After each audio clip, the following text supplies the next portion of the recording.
Hey, Tanya.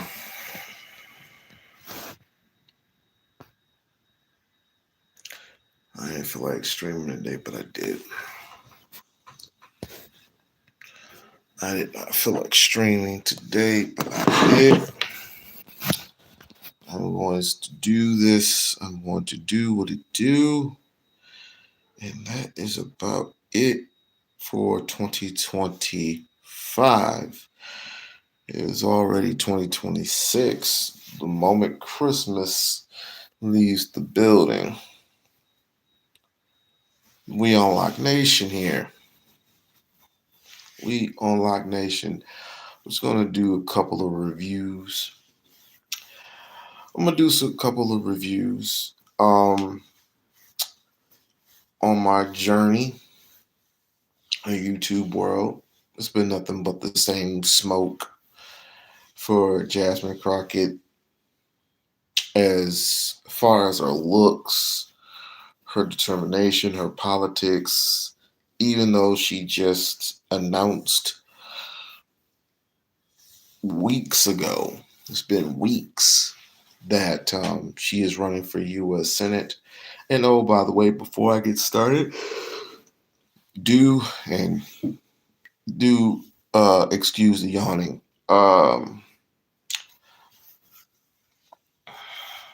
I think I put it in it. I'll put it in the chat.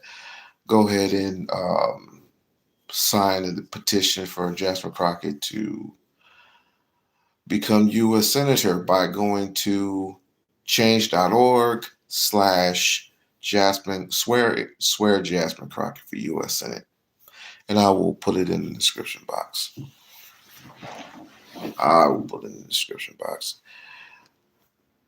Oh boy.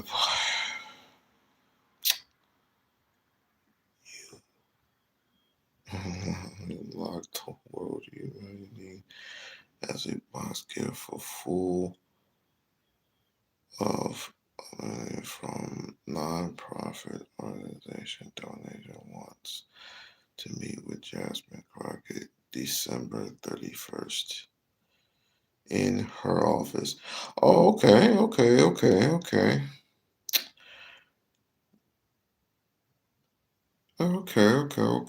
I see you. Okay. Like I said, I'm gonna do a couple of reviews, but like I said, it's been the same old. And did I remind you this is going to be the last stream of the week or the year? Sorry. Last stream of the year.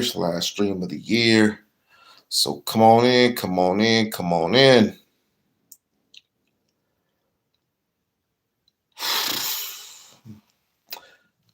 Either these people are retarded, or they just they have the IQs too low, or they don't have a clue what the hell that they're talking about. But I want to give a shout out first and foremost to DJ Genesis Detroit. DJ Detroit. Oh, Genesis is Detroit, for holding the fort down. Going and holding the fort down.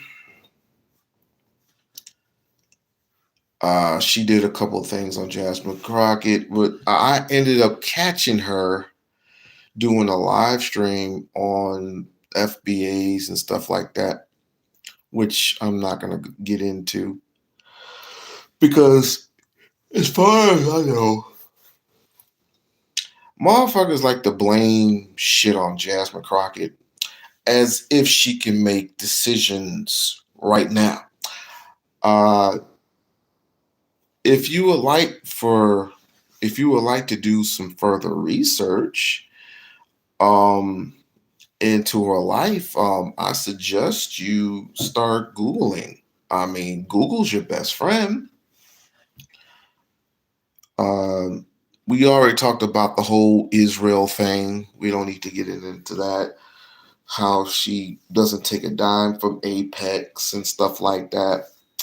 but you don't have any type of smoke for Donald Trump uh, being friends with Kim Jong Il from China, the fucking dictator of all dictators. You didn't have no smoke for him. Hey, Barb. But you know what? Let's get into it. Around them, and Israel has a right to self-defense, even though nobody was attacking them. Y'all might not like to think it, but Gaza is a litmus test. It is a litmus test moving forward. Every politician has to figure out where they stand. We did not spend the last 2 years watching a genocide unfold in front of our eyes to now just back up and say, okay, they're never going to change. Let's just continue to elect them. That's not happening no more. I don't know if that's how you like to vote, but that's not how I like to vote. I want to make sure the politicians are actually doing their jobs, because they have not been doing their jobs up until this point. There's a reason why every single Democrat, Republican are all taking money from AIPAC, because we have not done anything, and now is the time to do it. It's really interesting watching this dynamic play out on the left. You know, I think that it's interesting how it's a black woman, you know, and you're going to hear Yvette Carnell say, well, I would prefer a white man in there. I'm like, what? No, because a black girl, you know, we talk about we will be against our own people sometimes. Now I get it. People saying, you know, this guy says Jasmine is pure trash along with everyone that supports her. That's crazy. Why?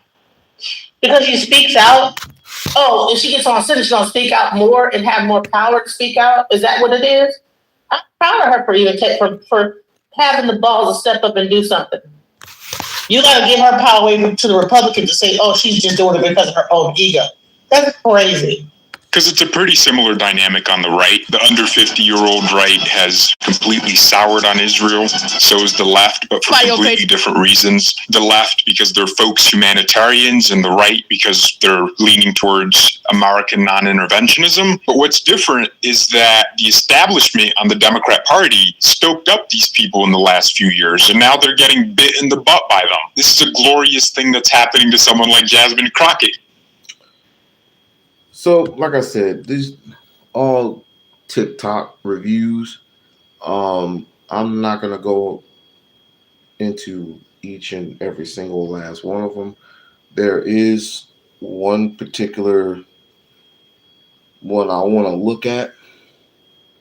One particular one, but it doesn't necessarily have to do anything about Jasmine. It's just a race. It's just a racism that does it for me. But I don't expect no more, no less from angry ass white people who despise a black person who's in power. Uh, totally despise it, and we need more. But it seems like we always put our own foot in our asses each and every time.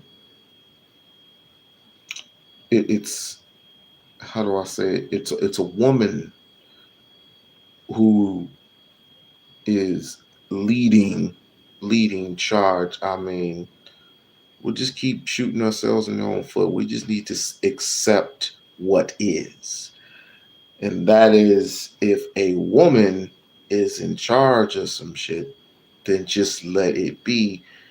We don't know where it's going to lead. We don't know where it's going to take us. But you get some idiot coming up on here and saying that this person is Jasmine is unruly. She has basically broken the laws of God, the laws of physics, and the laws of science, and yada yada yada yada yada. She doesn't have any kids. Blah blah blah blah blah blah blah. We don't care. And what the hell does kids have to do with anything? She's destroying family values. She doesn't have any values. What are her values? What are her goals? What are her policies? I'm like, her policies. Well, let's see.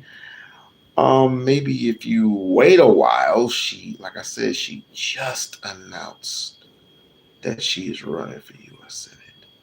Just announced, and more importantly, she has spoken with the younger side of the game.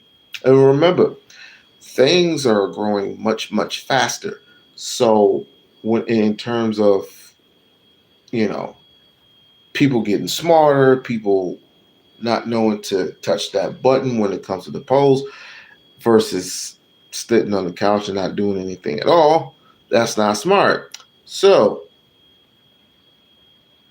you want to run with the bigger and better candidate. There's nothing wrong with going younger. There's nothing wrong with going younger. Absolutely. Absolutely. As a matter of fact, Jasmine Crockett was the one who endorsed a young, more fiber candidate for congressman. He's a congressman, and I meant to get the brother's name, but I'm so busy. Please forgive me. But if you look at her earlier videos, in her earlier videos, she's talking to a young guy who is running for congressman, and he's in the 18th, either the 18th or 19th district, and there's nothing wrong with that. There is absolutely nothing wrong with that. That's where you want to start off, young. You're gonna get older voters, of course, and you're gonna get some people in between. It's like 50-50. It could not be happening to someone better. We don't want this video to be fully sexist. So here's a black man saying, no, Jasmine Crockett ain't it. She ain't it, dog. In light of Jasmine.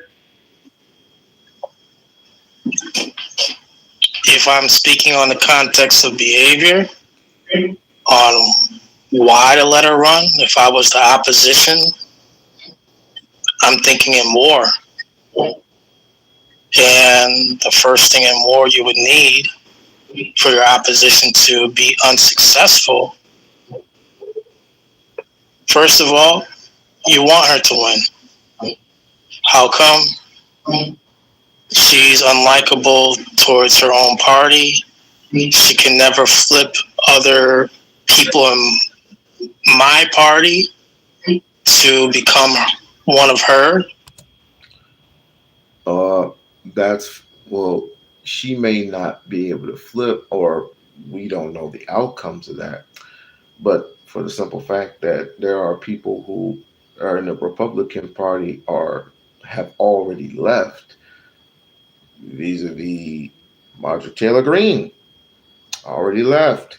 There was another one, already left. I mean, he's not this dude that's speaking with Mrs. Detroit.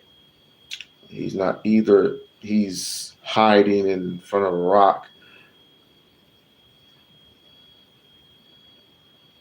Either he's hiding underneath a rock or something, or he's not even paying attention, realizing you should already know you have people who already left already. Another thing, number two, lack of resources. All her dark money that she was bragging about a few months ago, it's dried up. It's dry. Not necessarily true. Again, she just announced for the third time. She just announced that she is running for U.S. Senate, and we have months to go before November. Whichever date November, voting for November, whatever number that is, guess what? We still have time. And she's gonna get money from us. She's gonna get money from a lot of people, especially the people in the LGBTQ community, which I do not condone, but whatever. For mostly black folks, and from black women. I mean, I'll be as bold as to say that it's not going to be any different from when Kamala Harris was running. It's not going to be any different. She's probably going to get even more. She's probably going to get even more, but we're talking about senator here. It'll be wild if she gets the same amount of money, which was, I think it was 1.2 billion. It'll be quite interesting. It'll be quite interesting. Right up. Who's her base? LGBTQ? And then look at her opponents. What do they offer? They have the ability to flip other Republicans into Democrats. She does not. Elevate her.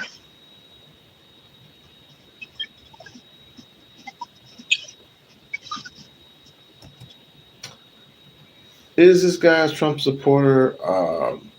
Absolutely. From the sound of his voice, he has an avatar of the America KKK flag. Yeah, I'm gonna get to that FBA thing in a minute. In a little bit. I might not get to it at all because it's not important. It's really not that important. Although he does yell out FBA more, more times than not. So I'm not worried about clowns like this. I'm worried about more the outcome of outside, as far as outside is concerned, because the more further this goes along, the more further that her safety, she's going to need a bulletproof vest. She is definitely going to need a bulletproof vest. She did go off what I do to support her. I support her. I don't support all that other stuff.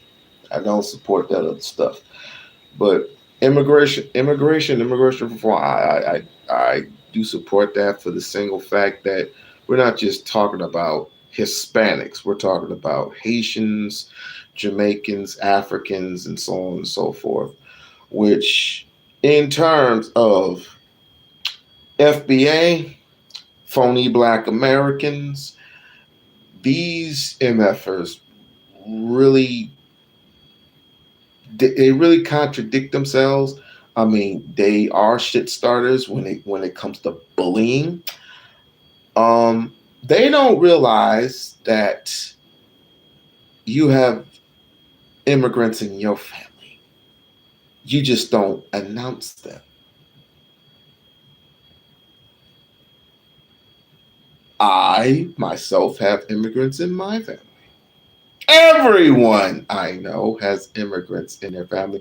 Barb, do you have immigrants in your family? First, second, third generation, even a fourth generation. Do you know if you have immigrants in your family? I know I do.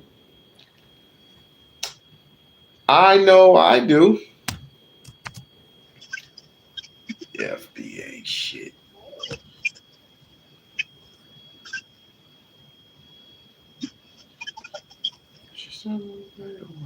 Some don't understand more than we're looking at weaknesses in their defense of the opposition. She has a whole bunch of cracks in her foundation that will be exploited. Let her run.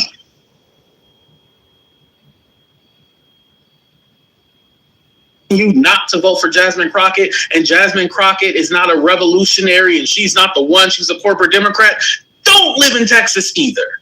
The Republicans are not even running ads on Jasmine Crockett. You know why? Because they got these crazy leftists that are doing all the work for them. Like, they don't have... Full disclosure, I do not live in Texas. And a lot of these leftists who are telling you not to vote for Jasmine Crockett, and Jasmine Crockett is not a revolutionary and she's not the one, she's a corporate Democrat, don't live in Texas either.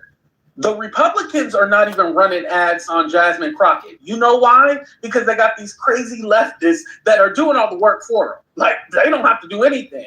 I highly doubt they're spending millions on campaign ads against Jasmine Crockett because you leftists do it for them. First, you didn't want her to run. Okay, you didn't want her to run, but it's a primary. Everybody who wants to run should be able to run.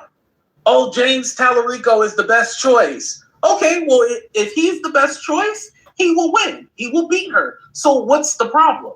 If Jasmine Crockett sucks and she's not the best choice, then she will not win. The issue is that you guys don't want her to win. That's really what it is. It's not that she can't. You don't want her to. Just like y'all didn't want Kamala Harris to win because y'all still holding out for Bernie Sanders to magically be the president one day. Let me tell you something. It ain't gonna fucking happen.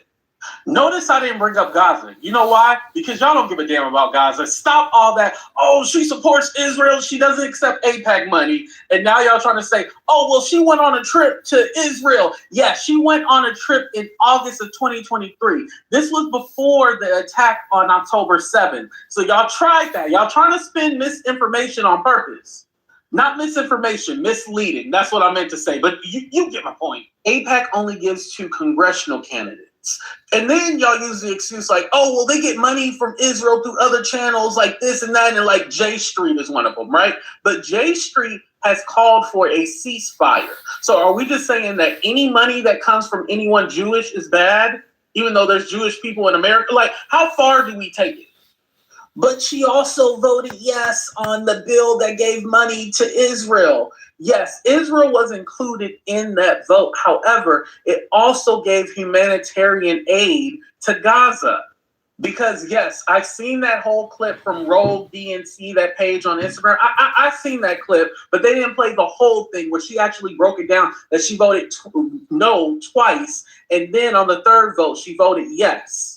But like I said, it only when it comes to the black candidates, y'all care about Israel and Gaza. That's the only time y'all really talk about it. Other than that, y'all be quiet. Because if you look at James Tallarico, he said the same stuff that Israel has the right to defend itself, blah, blah, blah, blah. All that the same verbiage, but y'all don't call him out, but y'all think he's a winner. And again, I don't live in Texas, so I have no dog in this fight. But if we're going to be fair, we're going to be fair. The only reason why I'm talking about it is because, again, y'all only use that to attack black people. And yes, I do know that there's black leftists, but not all skin folk. All skin folk ain't kin folk. Y'all know what it is.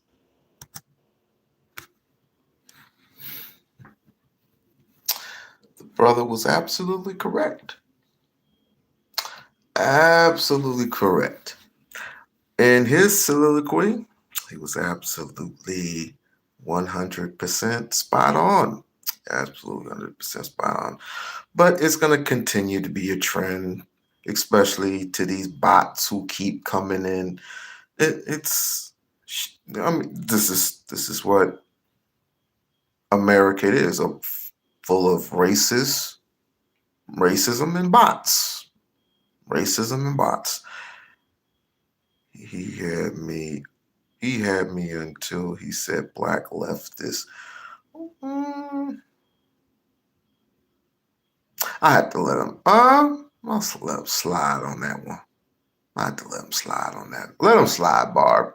Let him slide. Let the brother slide. So, what's your reaction to that? I agree. I think that I think that people, especially black women, they feel like they don't like how she is representing herself.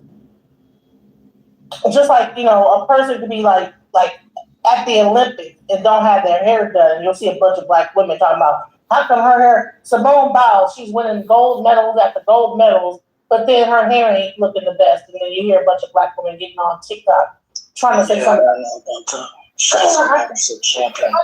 Huh?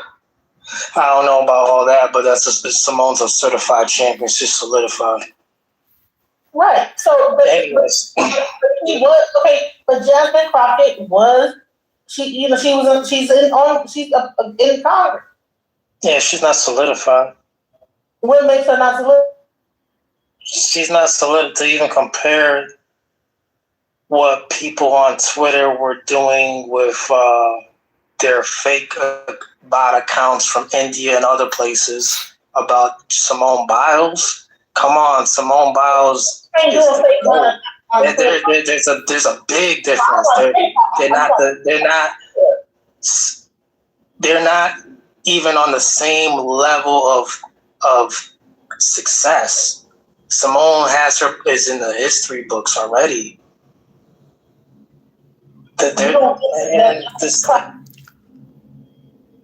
Are we comparing a gymnast to a politician?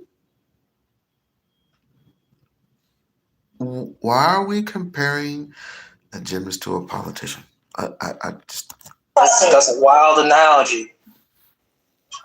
Also, Simone Biles, she is married. She wants children. Jasmine Crockett has no children. She is not married. She's Divine Nine. She's Delta Sigma Theta. Whoa, okay. This is why I give calls to pause. Number one, what's wrong with being a Delta? I got people in my family who are AKA. I got people in my, not only AKA, but there are a couple of Delta Sigma Phi. My oldest cousin had the U branded on his arm. Like, it's a fraternity. It's a fraternity. Don't worry about it. It's a fraternity. You get, like AKA is like mostly pink and green. Sigma fraternity, all that stuff. I would never join the fraternity because they do all that hazing and stuff. Not all the time, but I know it is what it is. But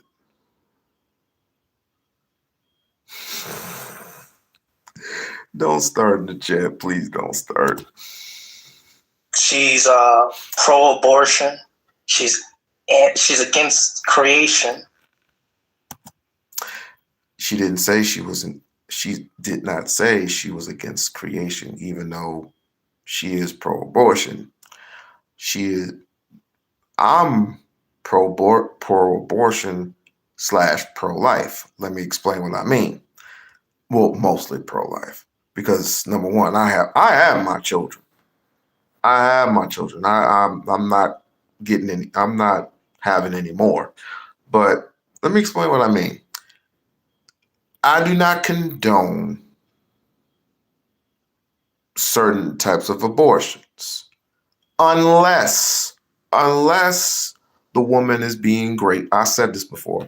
Unless the woman's being great or she's beaten by the inch of her life and the baby does not survive. See, they don't count these types of things. They don't never count these types of things when they come awry. When you're being beaten, and there has been plenty of there's been plenty of cases where women have been dragged, women have been beaten, kicked in the stomach, so on and so forth. Certain health conditions, not keeping, I can't speak on it because I'm not a woman. I am definitely not a woman. But I do have family members who have been in abusive relationships, and they have been dragged from parking lot to parking lot when they were pregnant. So, and the baby has, a 50-50 chance of surviving. 50-50 becomes 40-60, and then on down, and then, of course. And then there's another one, incest. If someone in your family, and this has happened before too, if somebody in your family decides to, and I don't like talking about that, that's disgusting, but you get the point, you get the gesture. And she's trying to influence other women to vote for her, women who really have children, really women who have family, and she has begun none of this. And she's in her 40s. Yeah, she is a baddie by optics, but she ain't doing nothing with what God gave her.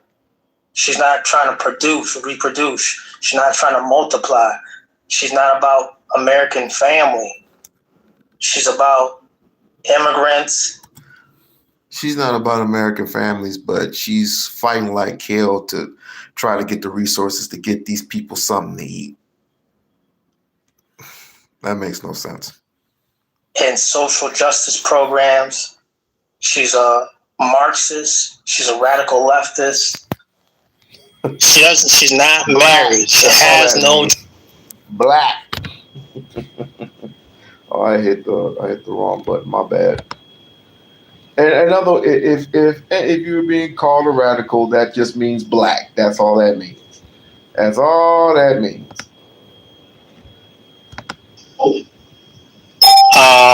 They do have buyer's remorse. People who did vote for Trump do have buyer's remorse. Out Oaklawn, yeah, that district, yeah, that was her district because it was LGBTQ populated heavily LGBTQ. Them her people. She's not married. She has no children, but she's promoting abortions for FBA and all types of young girls out there in America. That's what she's preaching. This is a full-grown, big-body, healthy woman who has not done what she was assigned to do.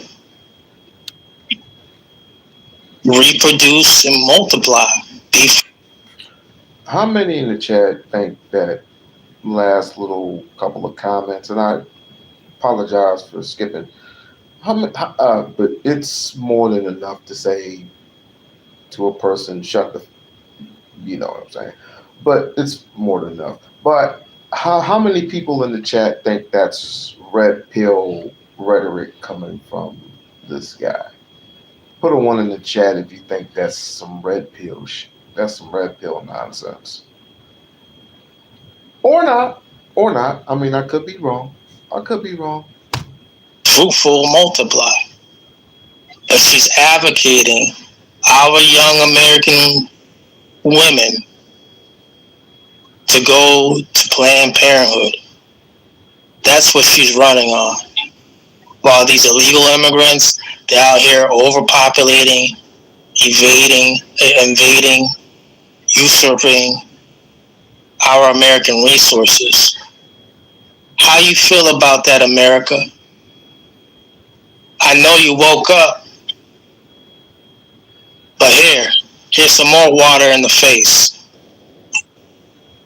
Get up and mobilize and do not vote for Jasmine Crockett. You gotta get a little bit more detail than that, player.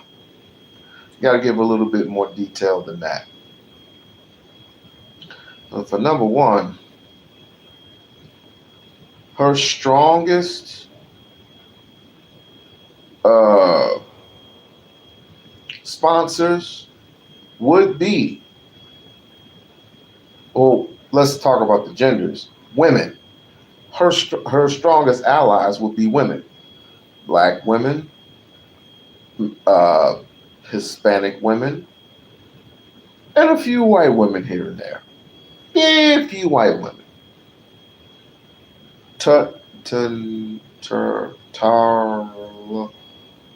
Tallarico has the backing of white women, has the backing of white men. When it comes to Hispanics, they're pretty much on the even up. He does not have the backings of the black vote. She does. And I don't care what anybody else says. She is, women, you are going to the polls. Now, I do not expect, and I'm going to go to her in a little bit. I know you're familiar with her when it comes to Adolf's. I know, and before I go any further, do like, share, and subscribe. Do like, share, and subscribe to the channel. Do like, share, and subscribe to the channel. For those who are just now coming in, this is going to be it for me. It's the 28th of December. We're basically going to be celebrating all through January until January hits. This is January. And FYI, I just want to say thank you for your support. It wouldn't be a stream without you guys. It definitely wouldn't be a stream without you guys. All the good people, all the bad people, and all the confused ones. I definitely do want to say thank you. Thank you for support. Thank you for your support. Support. Without you, this wouldn't be possible. Without you, we wouldn't. And I'm not bragging on numbers, but we did hit 15K a little early, a little later. It's a dream come true. So that's what I just want to get off my chest. I'm a vote for her, and I live in Texas. I'm gonna vote for her because not in my whatever years of living have I seen another black woman talk the subject. The only other one was I forget the elder in Michigan. What's her name? I can't remember it, but that was actually in the Senate. That actually, was speaking up against what was going down. I think she passed away. Okay, so what is she speaking up for? What is she speaking up for? What is she speaking up for that is so appetizing for you? Against Trump. That's it. That's all you need. To me right now. Why? Because all of the things that he is doing right now. So she offers money for more assistance for illegal immigrants. You fine with that? Listen. I say this is that in Texas, illegal immigration actually helps the community because if anybody knows that once they started to attack illegal immigrants, listen, things began to change in Texas. Even down to, I would say, like the people that were working and all this stuff in Texas, like farmers and this, that, the other, all those illegal immigrants that were working in Texas, people that were actually coming here and getting work and doing stuff. They're now the whole thing is switched over, and so everything has gotten more expensive. So I would say, when you need to build and do these things, everybody's not going to do those. Nobody wants those jobs. This is what the tariffs are doing, and everybody knows that these tariffs cause an effect.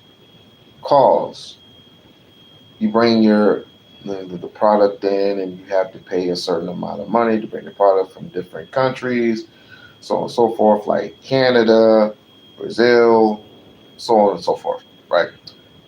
The effect is once you pay a certain toll, let's just call it a toll, it's actually a tax. Once you pay a certain toll, the boss, if you will, is going to have to pay to get those goods in. It's going to cost us a ridiculous a certain amount of money. And then, of course, he's going to have to bring that product to his establishment, and he's going to end up charging to equalize the baseline of those products. So in other words, if coffee used to cost like $2.50, whatever it is, then you're going to possibly be paying $3, maybe $4 for coffee, depending on how much he or she wants to charge. If it's for a pack of cigarettes or not cigarettes, if it's for a pack of meat, or it's for bread or milk, Trump is not playing with these things, and he had to, and it was so bad. It's so bad he had to hold back a little. But when it comes to these tariffs, and by the way, speaking of the tariff thing, when it comes to reversing, you guys my question is this: did you get your $5,000 reimbursement check?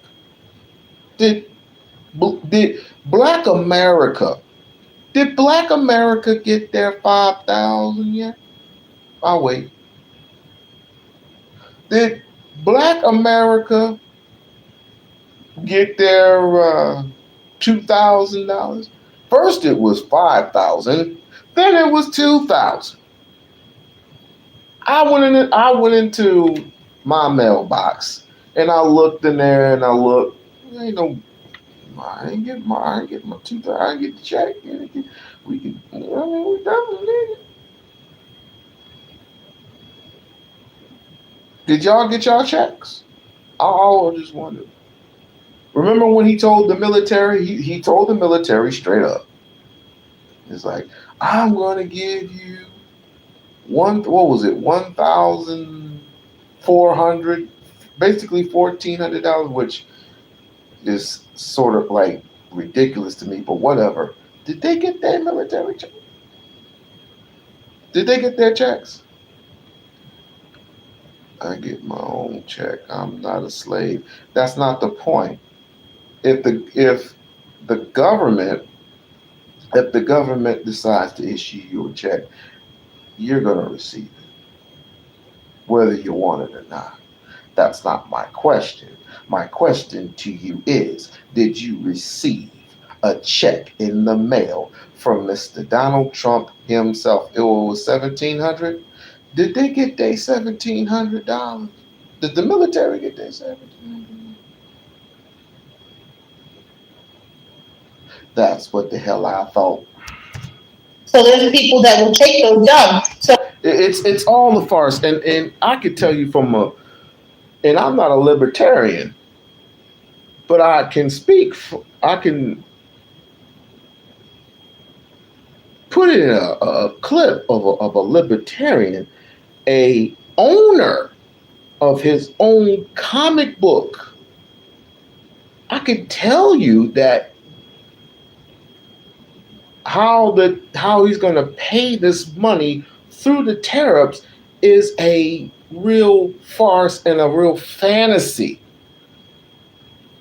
And on top of that, Trump did say that he was going to take the tariffs money and pay off the $30 trillion, it's $60 trillion, not $30 trillion. He's going to pay off $30 trillion of the U.S. owing money. The United States is trillion plus dollars in debt.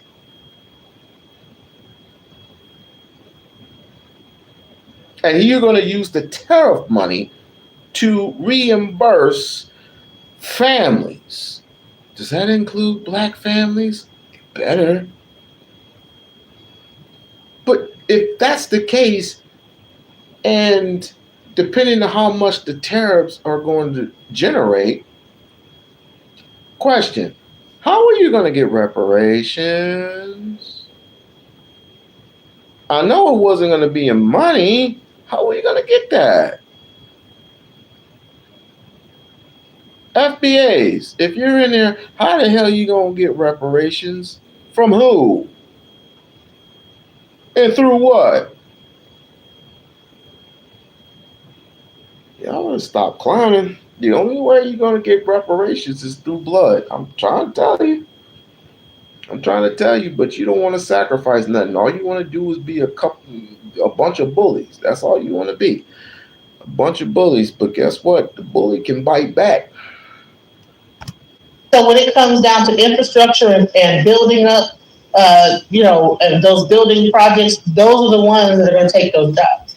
Building what for who out there in Texas? Building properties, building buildings, building up a lot of things. You don't see a lot of FBAs taking on trades and doing that. I don't see that in Texas. So you believe that her illegal immigration stance will be helpful for Texas? I'm not against it. I don't think the illegal. It shouldn't be illegal, but here's the thing: they're not only attacking illegals; they're attacking people that actually were born here. The whole birthright citizen situation. So there's people that are born here in Texas that are Mexican or whatever from other countries. So if the illegal part was only just focusing on illegal and not only also just like rickshaw, just running through the community, just grabbing anyone that looks Mexican, Latino, or whatever, I would be, if they were just not doing that, I'd be for it. But the way that this thing is getting done now, it's crazy. I don't believe in how they're doing it. Now, I don't believe that people should come over here illegally, but I do not believe that you should be able to run, and if a person looks a certain way, you should just be able to capture them, grab them up, and then put them into a place, inconvenience them, have them lose their job. I don't believe in that. People with actual paperwork. Okay, well, I was in the process of doing this, but then they just grab you up, and I don't agree with that. So you're saying that she might not do it, but I'm gonna tell you what. Right now, she holds the lead right now. Okay. So what's that paper from? Who? I would like to know what that paper. Fox. It was Fox. Okay, that's trash. Trash network too. So a network. So they get their poll, they get their information from the Associated Press. Let's talk. Yeah, that's fake news. Okay. Crockett of Texas joins me now. Congresswoman, thank you for joining us. It's always fake news when it comes to these all white. I'll call them slave masters, or slave drivers. Absolutely, it's good to see you. Talk to me about this. First of all, I think you get juice from Donald Trump saying nasty things about you. I don't think it holds you back at all. But tell me about that.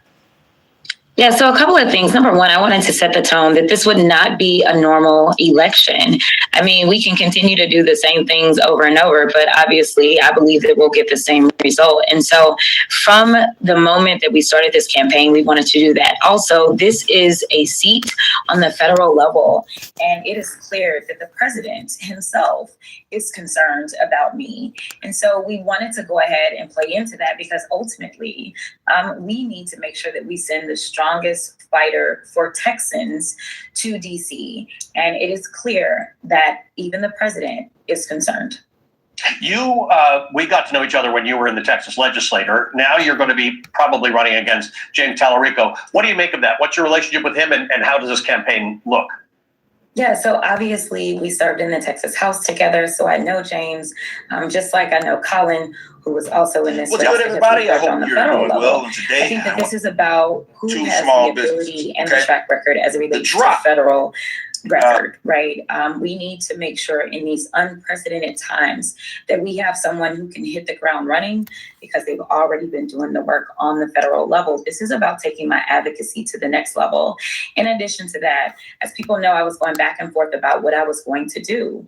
Well, once the Supreme Court did what they did, that pretty much almost made me say, you know what, we are absolutely a go. Because as a trained attorney who only got into politics because of my experiences in the courtroom and out of frustration for what I felt like was wrong, guess who has oversight over the U.S. Supreme Court? It is the Senate. As it relates to voting rights, you talked about when we first met. We met when we broke quorum when I was in the state house. And guess what? The U.S. House ended up passing voter rights protections. Ultimately, what happened in the Senate? Nothing. And so this is about being bold in this moment and making sure that we have a candidate that can expand the electorate, not just make people believe that we can do crossover. We've got to do expansion. We are one of the lowest voter turnout states in the country. country. And with us only having approximately 50% of our voters turn out, I thought this is a great opportunity to get that number up. So crossover versus expansion. This is an interesting topic because some people say that your brand of politics may not represent exactly where Texas is. Tell me how you evaluate that. I don't think that's true. To be perfectly honest, obviously I'm a Texan. And so at the end of the day, I think people are trying to say it has to be one or the other. And I believe that it has to be both. I think that we're going to see frustration. We're going to see people that are regretting that they voted for Trump. And those people are absolutely welcome in our campaign. I think people have tried to say, well, you either got to go after, Republicans or you got to go after expansion. And my attitude is we need to focus on what matters most to Texans. As somebody who served on the ag committee, I can tell you that our farmers and our ranchers, they've already been feeling the heat before Trump got in there because the Republicans would not allow for a farm bill to be passed out of the House. So they have been feeling it. He's only exacerbated their problems, and that's why there's record numbers of bankruptcies that are being filed right now. But also as somebody who, again, like I say, farmers, people that actually are hiring, like people from migrant workers, they're the ones that are suffering from what these people rickshaws and just grabbing their people up and taking them and How can you be over somebody and they just announced that they're running for Senate? That's just stupid. That's more like that's the same thing as saying, "Oh, we just had a baby." Okay, let's have some more babies. You just had a baby. You just cut the placenta. I hope you kept it. You cut the placenta. Now it's time to make more babies. The woman has 6 weeks to heal. I don't care. Let's just have more babies. That makes no sense. And shipping them off into like whatever. Bottom line is that you want to say that you're against illegal immigration, but illegal immigration and just immigration period has been the main funder of the farms in America. The main backbone. Because unless you're an African American farm owner, you're working on the farm. I don't know any black people that are working on farms, FBA. Like I said. Okay, we're gonna cut through that. Now I want to get to this woman right here. You will know by the sound of her voice who I'm talking about. Joe was like, "Yvette, you've been sounding real bad." Yes, I have. I want to compare this to Crockett in just 1 second. How many of you remember? How many? When Kamala Harris ran a campaign on joy. We didn't have an agenda. Let's move on to something more stateside. I want to just help y'all remember something if you can. And I want to compare this to Crockett in just 1 second. How many of you remember? How many? When Kamala Harris ran a campaign on joy. We didn't have an agenda yet. I know it was close, but you can go and get an agenda quick. Right? This is not, and you should have, if you want to be president, you should have some of that stuff together. But how many of y'all remember? I'm already getting hot. I got to turn the heat down. How many of y'all remember this joy campaign? Harris used to worry about laughing. Now joy is fueling her campaign. Listen, this is nothingness. This ain't nothing. I just want to let help everybody understand that we've been here before. Got all my little tabs open. Lord have mercy. There was a time early in the vice presidency when Kamala Harris was aware of what was I saying? Reams of conservatives' news coverage criticizing her laughter. Privately wondered if to comfort us whether she should laugh or show humor at all. This is the stuff we talking about. Should I laugh? Should I cry? How should I show? Should I show humor at all? What should I do? How should I No, what you should focus on are the policies that are going to improve the lives of the people under your agenda, especially the people who turn out for you the most, which is ADOS. It's not hard. Ain't nobody cared about whether or not you laughing. We'll forgive all of it. We don't care about that. We got goofy people in our family who laugh crazy. Good. They good, but not like you. But it's a whole other thing. We don't have nobody to, but we got goofy laughs. We don't have no problem with that. If you got the policy, we look over everything. They reassured her that she should, according to two people familiar with the discussion at the time, that she should still laugh. Still, imagine that being the campaign question you asked. Should I laugh? Now joy is fueling her campaign. Now I brought that up for a reason.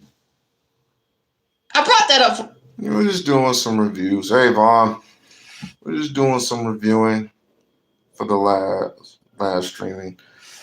She's not really. I don't know if she's going to be doing anything heavy until next month, which would be next year. Oh, did you know we're going to be in another government shutdown? Oops, I didn't tell you that. I did not tell you that we're going to be in another government shutdown coming in January. Damn. For a reason, because I'm going to come out of here. But I did bring it up, not for just no reason at all. I brought it up because it looks like, when we talk about Crockett, it looks like she's headed in the same direction. Well, what do you mean? What are we talking about? Well, I'm just going to play you a little bit of Jasmine Crockett's announcement. Let me get it up here. For those of you all who may not have seen it, I'm going to play a little bit of it for you. And, somebody said the other day, she's one of the leaders of the party. I said, that whole thing that Donald Trump is trying to say, that's just racism. She's not no low IQ person or that's racism. We know what that is. We understand what that is. Okay, let's get past that. We should have learned that being a never Trumper is not an agenda. Listen, people be like, well, do you bet you like the white boy? You tell Craig, what's his name? You like him? Listen, I think he's a serious politician. But the other thing I think is that if you're going to do the white stuff, go look at who she's raised money from. Go look at what she says. There's a whole video. I couldn't find the source, so I didn't bring it, where she says, well, black people say what all that money sent them overseas for. And I'm saying that it goes further over there. I couldn't find the sources up on my Twitter account, though. What I'm saying is, if you're going to just be a regular Democrat, we might as well just elect a white one. If all you're going to give us is sassy, sassiness. I used to have a dog named Sassy. Like, if that's all you're giving us is sassiness, and you're going to fight him, and you're going to fight Marjorie Taylor Greene, even if she did have a big, bad, butch body, like, that's fine.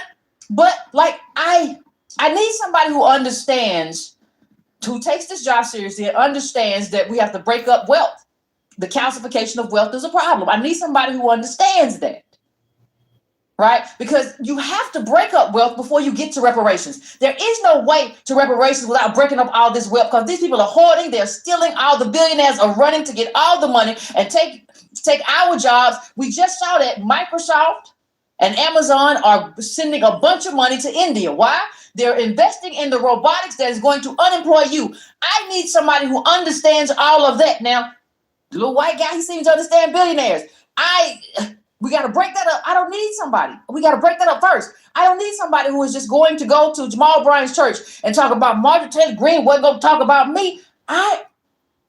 Listen, fam, I don't have no problem with you doing that. I don't even have no problem with you doing that. Trump is unserious. He is an unserious president at a serious time, and he is an unserious president with a lot of power. An unserious president who does not care about, who wants to rewrite the Constitution by breaking the law, breaking the Constitution, breaking the First Amendment, the Second Amendment, the 13th, 14th, 15th, 19th, 20th, 21st, 22nd, and the 25th. Clean house, she said. Clean house. Yeah. Once we get those seats turning blue, and Jasmine Crockett is in that seat, impeachment. Basically, as far as I'm concerned, selling pardons. We can get wrongfully convicted and can't get out. Have to work for years with the Innocence Project and everything. Presidents will look at the thing and say, nope, he can't get out. This man has been letting everybody with money out, everybody who can help him out. Jared Kushner is allegedly involved in all of that. So I'm not saying nothing good about the Trump administration. I'm just saying that Representative, what's his name? Ro Kashana? I probably pronounced that wrong. And Thomas Massey kind of showed us, they worked together bipartisanly and with the Epstein files and showed us the direction of how you beat Trump. You beat him with seriousness, not trying to meet him where he's at. And you cannot do this. You cannot run a campaign by, hey, Trump is talking about me. I am the resistance. You are not the resistance just because Trump is talking about you. He crazy. He might be talking about anybody at 4 o'clock in the morning. Go to bed. He might wake up talking about you and just call you low IQ because he knows his base eats it up. That doesn't mean that you necessarily need to run for the U.S. Senate. We have to be able to hold people, our own people especially, accountable when it comes to this kind of thing. You absolutely cannot say that, oh, I am the resistance. Based on what? Fam, I don't think that I am asking an unfair question. I don't. If I am, but I don't believe I am. I don't believe I'm asking unfair because I believe, this is what I believe. Let me just slow this down a second. I believe with everything in my heart and the cackles of my heart that ADOS, we have a serious problem. And our serious problem is that our leaders have been captured for a very long time. And we have to figure out how to deal with that. See, when I look at Jasmine Crockett, I see James Clyburn 2.0. I see the same thing, the same captured group. And we have allowed people, and listen, the white people, they get busy now. They used to be scared to talk about Negroes. Oh, I don't know. I'll be accused of racism. I don't want to say nothing. They get live now. You are in danger. If we don't change our politics, we are in danger of being taken over by the left, by the pro-immigrant left, because they are the ones who are saying some of the stuff like, hey, let's do the buses. Hey, let's do the rent control. They are saying stuff that we need and that poor people need, stuff that our politicians are afraid to say. Don't nobody care about your black girl magic. I hope that era is over. I don't care about none. I don't care about black girl magic. I don't care about black boy joy. None of that belongs in my politics. Now you can hashtag it and smile on your Instagram and I will like it and tell you that you're cute. But that doesn't belong anywhere in my politics. I blame Black Lives Matter. They was hopscotching in the street, electric slide. It's a problem. We cannot do this because people are going to more serious people are going to come in and take us over. And they're going to run politics because they are not beholden. They are not running behind somebody soft-shoeing. They are not stepping and fetching it. I hear a lot of people talk about, oh my God, I can't believe that all we're talking about right now is Palestine. Well, I believe that's a serious issue. I've seen what's going on over there. But the other part of this is we had a whole lot of time to talk about racial justice, and we did a whole thing with reparation. And you dumb Negroes, not my chat, you dumb Negroes who are watching and hate watching, you stupid thing. All y'all did was block me and talk about me. Yeah. You helped ruin that moment. Now we got to build a whole other moment because you stupid. We had a stretch of years, and instead of going with ADOS, y'all were like, well, Black Lives Matter is the movement. Where are they now? I'm pro-BLM. I'm with Patrice Cullors.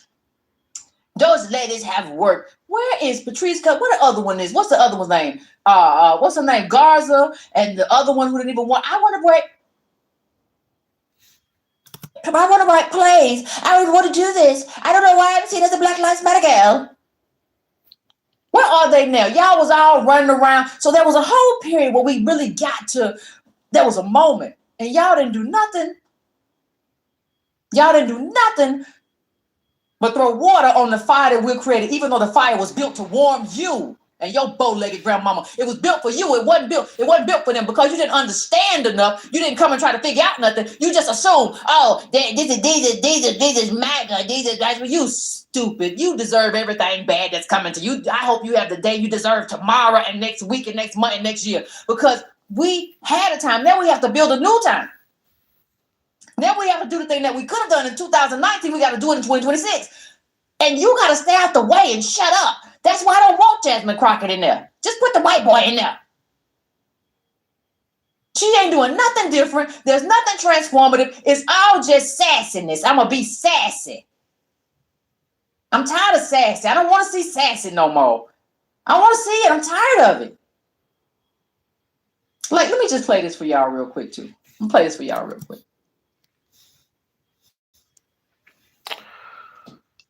The hatred,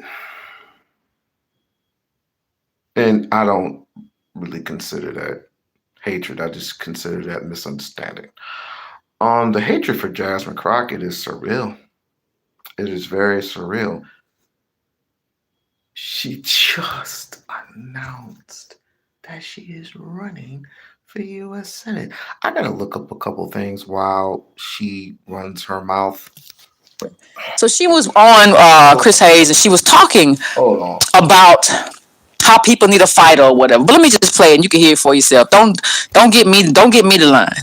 And Mandami has not backed down whatsoever from his rhetoric against the president. In the Oval Office, he stood there and he said what he said about him being a fascist, yet he was able to win those voters. So Democrats that believe the only way that you can win is by being soft and sounding like a Republican, that is not true. What people are looking for are people that are tough and are fighters and are going to fight for them. Listen, let me say something. You can. Mandami was wrong. New York wasn't built by immigrants, but I understand why he said that, because he was the first one bold enough to. The immigrant was the first one bold enough to do the stuff that Eric Adams and all of the little con men should have done. I get it. Eric Adams is weak. He was over there in Israel wearing the little thing. He's weak. All of them are weak. ADOS politicians are weak. Nobody needs you if you're not going to say the thing that needs to be said and do the thing that needs to be done. But nobody voted for him just, he's strong, he's courageous. No, he said free bus. He said rent control. He was transparent. He was doing the work. He was studying the things, studying history and all of the things, studying policy, politics, all the things. What have you studied? This is not just about somebody who is willing to call him a fascist. That's just part of what Mamdani did. Have you really studied the campaign to be coming out there claiming that you have something in common with him? Really study the thing. You should, even if you don't agree with people, you should study them. Okay, we're gonna go to our policies real quick. And you tell me if this is policy or nah. Okay. It says Jasmine Crockett 2025 policy agenda. Crime, climate, healthcare, and more. Okay, here we go. Thank you for the gift. Thank you for the gift. Thank you for the gift. Thank you. Let's see. U.S. Representative Jasmine Crockett. I don't have to read through that crap. Let's just go through the nitty gritty. Okay. Crime and police reform. Now, before we go any further, we're talking about crime and police reform. Is this a policy that you are interested in, yay or nay? Is the first one crime and police reform, yay or nay? Give me a yay or nay in the chat. Give me a yay or nay. Give me a yay or nay in the chat when it comes to crime and police reform. I got one no. Hurry up, I want to read through these things. Yay. I got one yay, I got one nay, I got two. Yeah, we're good. defund the that's not a, I'll just consider that 4. Depends on her point of view. Well, that's kind of in the middle. I'm not sure. Maybe. Okay. All right. Cool. Because we're just gonna run through these things real fast. Jasmine. Okay. Crime and police reform. Jasmine. Let me pull this shit over here. My bad, y'all. My bad. Jasmine Crockett is a former civil rights attorney who has been an outspoken advocate for police accountability and criminal justice reform. She supports ending quality immunity for police officers so they can be held responsible in cases of misconduct. Demoralizing the police by ending the transfers for military weapons and the military weapons to local police departments. Decriminalizing pretty information involving marijuana and making past arrest a non-issue.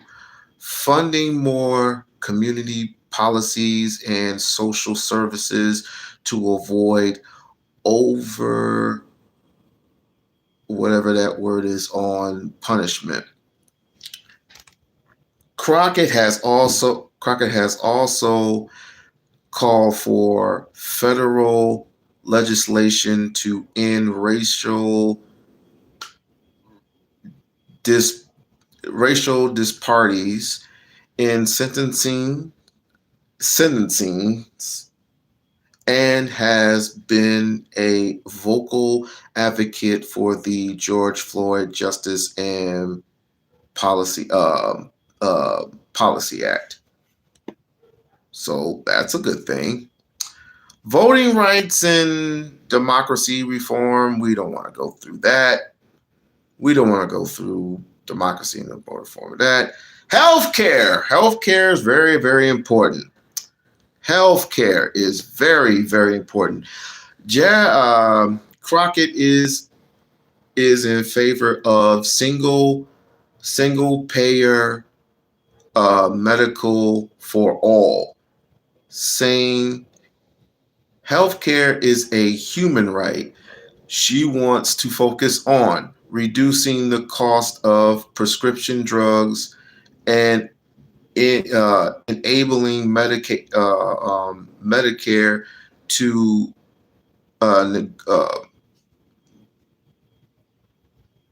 the right type of prices, like lower prices and shit like that. Expanding Medicare or expanding Medicaid in holdout states like Texas, where Republican leaders have declined to accept federal expansion. Ensuring access to abortion and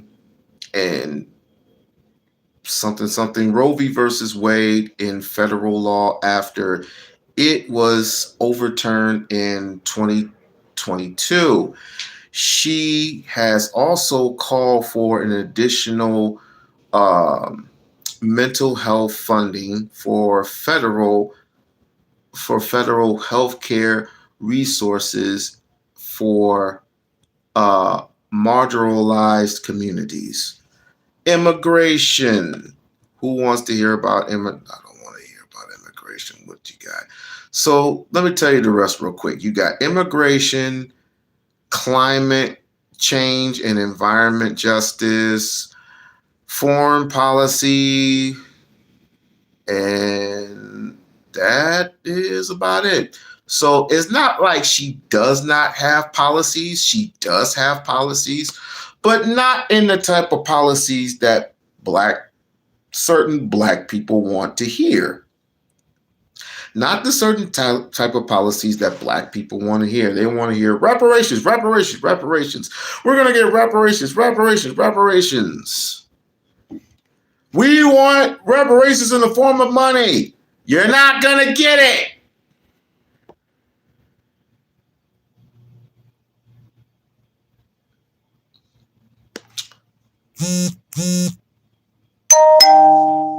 Thank you. Immigration. I'll just read this real quick. Jasmine Crockett has been vocal about immigration reform as a Texan legislator, calling for a path of citizenship for dreamers, and she has dream capitalized, and other undocumented immigrants, ending for-profit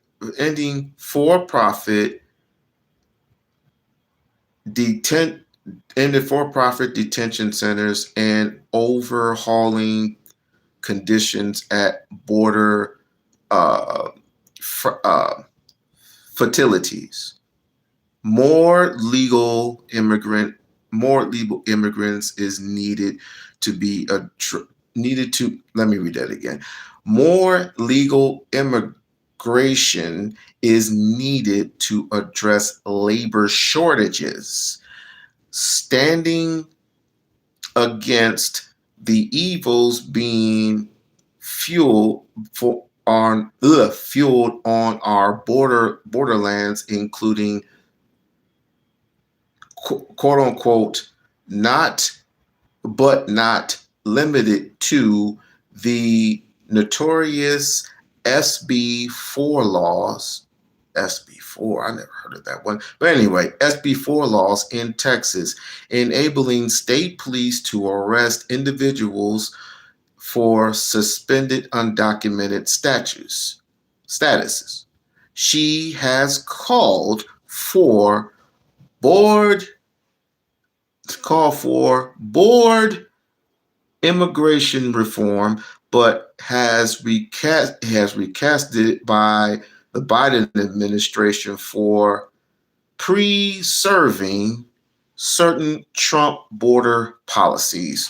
And of course, the other parts I'm not going to bore you with, because like I said, climate change and environmental justices are just as important as anything else. They are just as important as anything else. Foreign policies. People, when it comes to foreign policies, she is a politician. As one already had stated, when it comes to politicians, when it comes to politics, she cannot be, and I realize that now, she cannot just be about for Black people. It ain't gonna happen, people. It's just not gonna happen. She just can't be for, it's just like J.D. Vance just being for white folks, which he is, but knowing that there's Black Republicans also, there's going to be for people who are Democratic, going to be for the Democrats, whether it be Black, white, indifferent, Chinese, whoever. You got a brother in Atlanta named Andrew Yang. Why did I call him brother? Shame on me. Why did I call him brother? You have people on the left who are Black, white, Asian, Mexican, Italian, all different shapes and sizes, all ethnicities, and all different colors. Same thing with the right. You have different colors and ethnicities and so on and so forth. She's not just going to be about Black people. Although I will say, if you have an issue when it comes to Black things, you need to get on the phone and you need to talk to her team. You need to talk to her specifically. That's what the Hispanics did. They got to her first. The Hispanics got to her first. We just sit around and wait around for someone to just say, ugh. No. You get on the phone, bruh. You got this clown coming up. You got this clown who is promoting his book and eating off of his book, stating that whoever has interest in Black Americans, whoever has interest has our vote. Good luck with that. Good luck with that. She's trash. Let's see what happens in the next 11 months or so. Let's just see what happens. And I want you to call her trash then. I want you to call her trash then. I definitely want you to call her trash then. She's already reached out to the youth, and that's what I like, because that's what's more important. Getting to the youth. Because the youth, believe it or not, like it, love it, or hate it, are going to be the ones who shape this country. They're going to be the ones who shape this country. They're the ones that are going to have to, who are dealing with a whole hell of a lot. And when I say the youth, I don't mean to be disrespectful. I'm talking about the ages between 25 and 35. 25 and 35. You got to reach these individuals, 25 and 35, because they are getting young, people. They are getting young. Jasmine Crockett for president? Hey, you never know. You never know. You never know. How many of you would vote for Jasmine Crockett for president of the United States of America?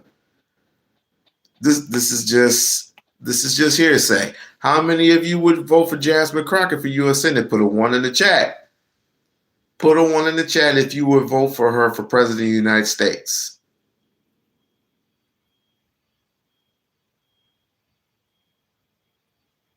So I'm saying never. I would vote. I would do it. I would do it. You know why I would do it? Because I want to see all these black dudes specifically in the red pill space go, no, bro. The Assyrians especially, we're going to die. Where are we going to live? Where are we going to live? I mean, it's not that fucking serious. It's not that serious.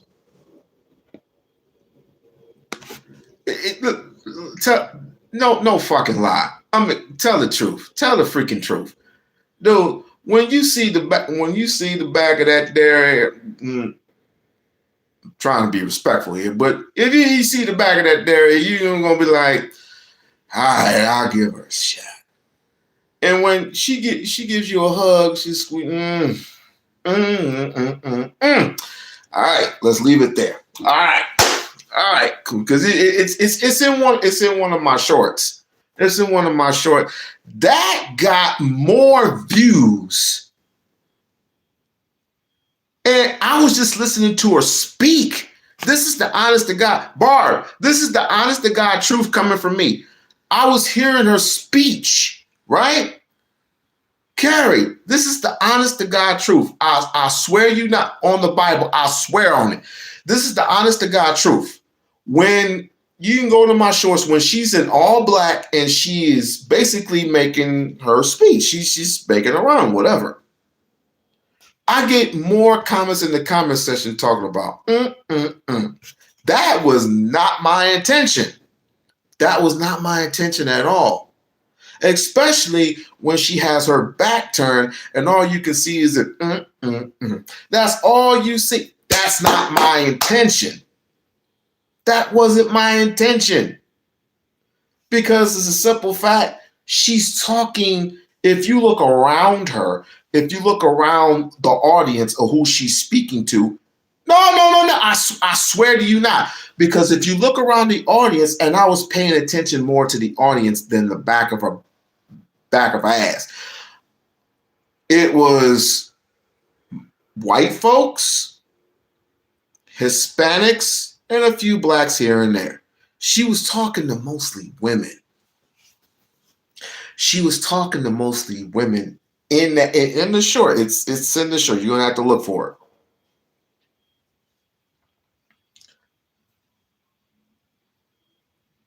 She's gonna win.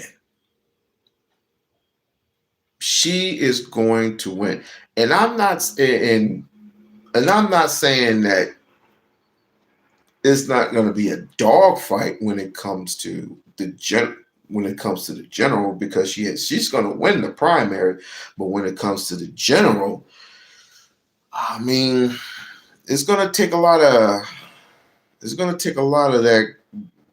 Woo! And I believe she can pull it off. With our help, I think she can pull it off. This is going to be quite interesting. Quite interesting indeed. While I look for see if she added anything, because she did say she was going to add more stuff. When I look for that, let's hear the rest of this rhetoric. I have books on Mussolini, Hitler, everybody. You should study them. This wasn't just what he did. People resonated with the fact that, hey, we're taking the money back, we're breaking up the billionaire stuff. These were positions. Nobody wants to hear it no more. I'm a fighter. Okay, well, get in the street and box then. That's not what we're talking about. And fight for what? You got to tell me what you're fighting for. I don't get this. I don't understand what's happening. Are people crazy? What are you fighting for? Tell me specifically. Run it down. You just jumped in this race. I didn't expect nobody to be in there, but what's his name? Tyler Crow. Barack Obama pronounced his name wrong, so don't get mad at me. And listen, I'm not even mad at her going at Trump, but I have a different way I'd like to do it, but you do what you do. But when you're trying to run this thing and you're talking about the state that you're in, we're talking about Texas, we're talking about all that. You have to have things that are important to those people, especially, and you have to be building something. I just don't see it. I see a congressional black caucus. It is not everybody. I'm not talking about everybody. It's never about everybody. But I see a congressional black caucus that is basically riding on fumes. They riding on old stuff. They riding on the idea of who they are as opposed to who they actually are. Now, I'm not saying that some of them don't do well. I'm not saying that some of them have not done stuff that I approve of. Ayanna Pressley did some stuff I approve of. I'm not saying that does not happen. And she said something that was very interesting. I'll get to it. I'll get to it. Stay with me, fam. I'm going to get to it. You know, she says, Jasmine Crockett says, I'm done with politics as usual. Show me how, though. You have to show us the how. You have to show us the road to where my politics is not what you're used to. There has to be a framework. You have to give her time, Yvette. It's not like she's going to wake up in the morning and say, oh, I'm going to do this. It has to be some work in play for that. And there's going to have to be some people who are going to have to agree. Remember, she doesn't have the backing of the left, remember? Or does she? Does she? I believe all that's bullshit. But anyway, give her time, y'all. Give her some time. Hell, didn't we just come off Christmas? Just give her some freaking time. Jesus, calm down. It can't just be, I'm a leader. Everybody says that. See, that's the thing. Everybody says, I'm a leader who can fight for you. I'm the people's champion. Well, I'm the people's president. I'm the people's Democrat. I'm the people's politician. I'm the people's senator. I'm the people's. Everybody say that, Jasmine. I started my career as a public defender. So to me, it doesn't matter if you're red, white, or blue. Send me to the Senate and you can trust that I will fight for you. That's not enough. And see, this is the problem I have with a lot of these folks. If you told me tomorrow, she can't just tell you. It's just like, this is the reason why. And I'm not comparing the civil rights movement or anything with politics. I'm not comparing that. But what I'm saying is, you can't just show. I treat this like a card game. You cannot show your hand. You can deal me cards, but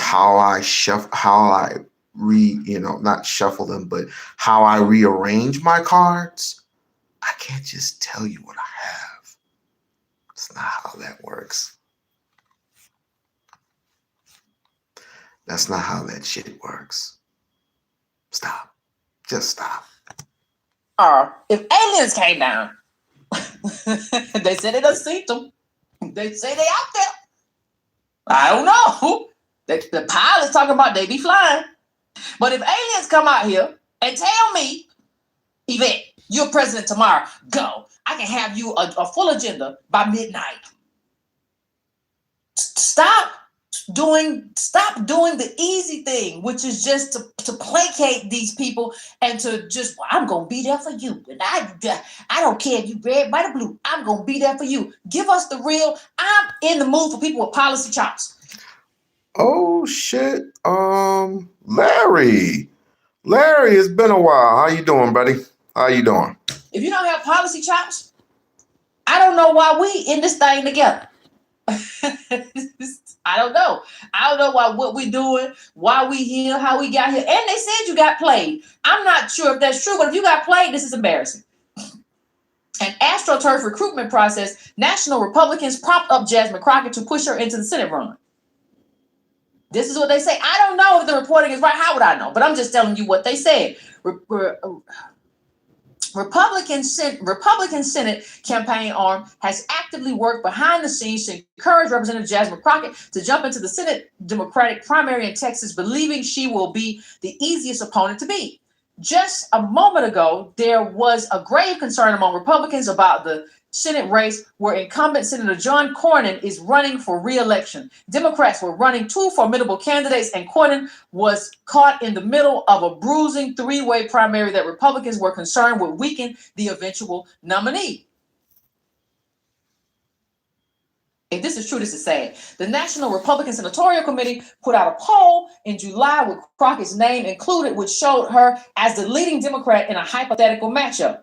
When we saw the results, we were like, okay, we got to disseminate this far and wide. A source familiar with the process told Notice. The fact that Crockett was included in the poll was no accident. In June, news broke that that Texas Democrats Colin Allred, James Tallarico, former Representative Beto O'Rourke, and Representative Joaquin Castro met to discuss the 2026 election. Operatives at the NRSC realized that Crockett, whose political stock had been rising, wasn't included in the meeting and also hadn't been included in any credible poll. So they decided to change that. Following the NRSC's polls, other surveys began to include Crockett and showed similar results. She was surging in the primary.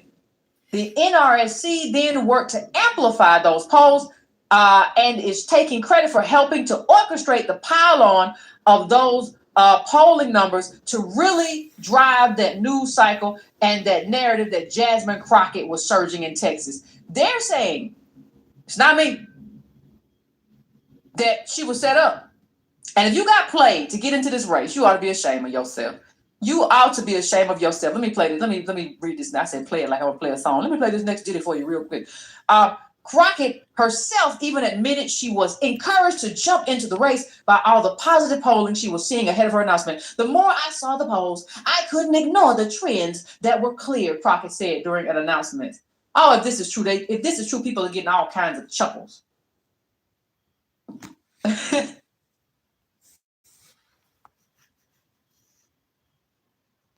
I disagree, because for the simple fact that she had this placated in the back of her mind. Even if she wasn't going to go through it, all she was going to do is go back to the house.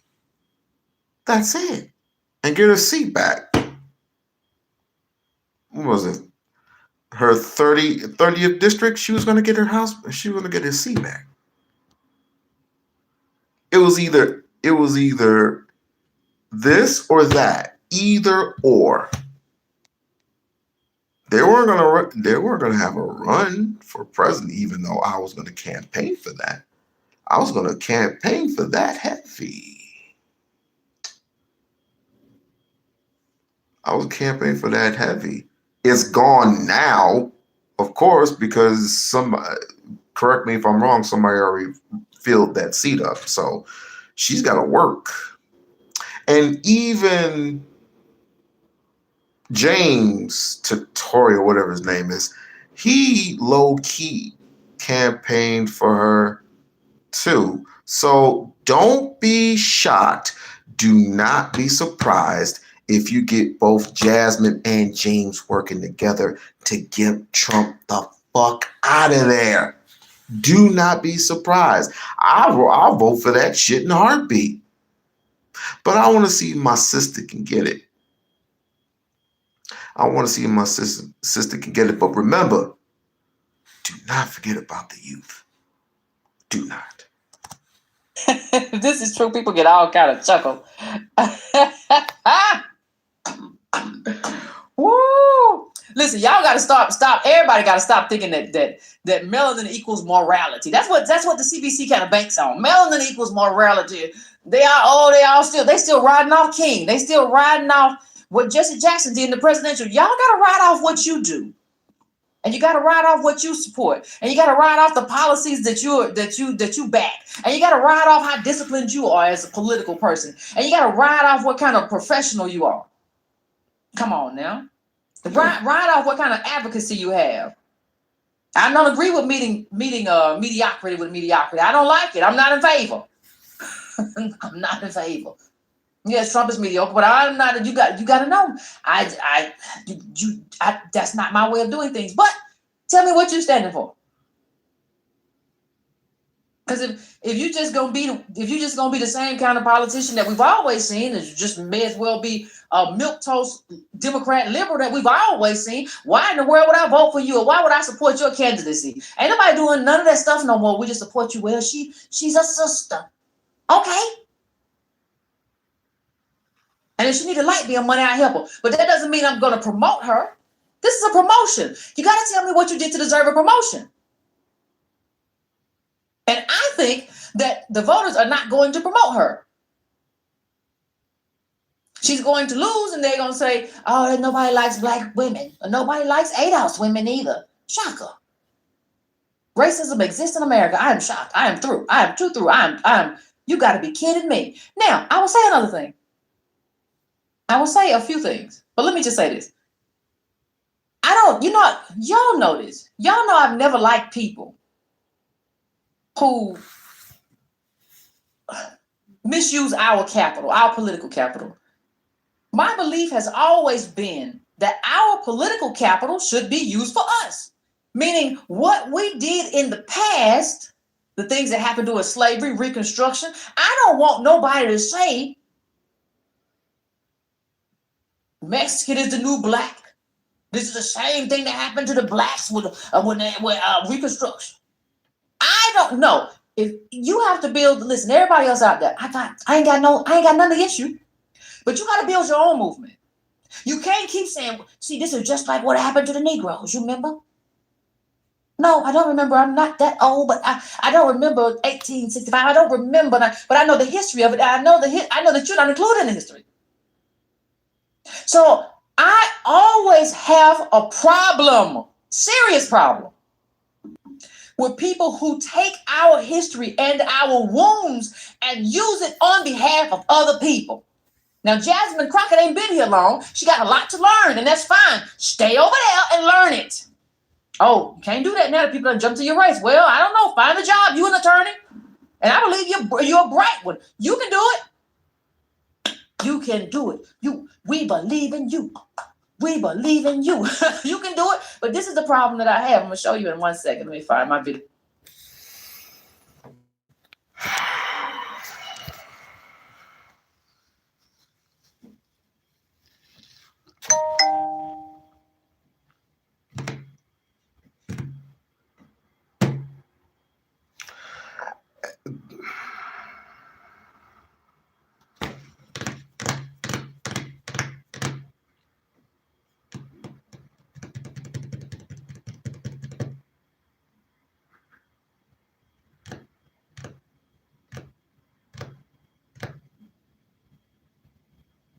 Question.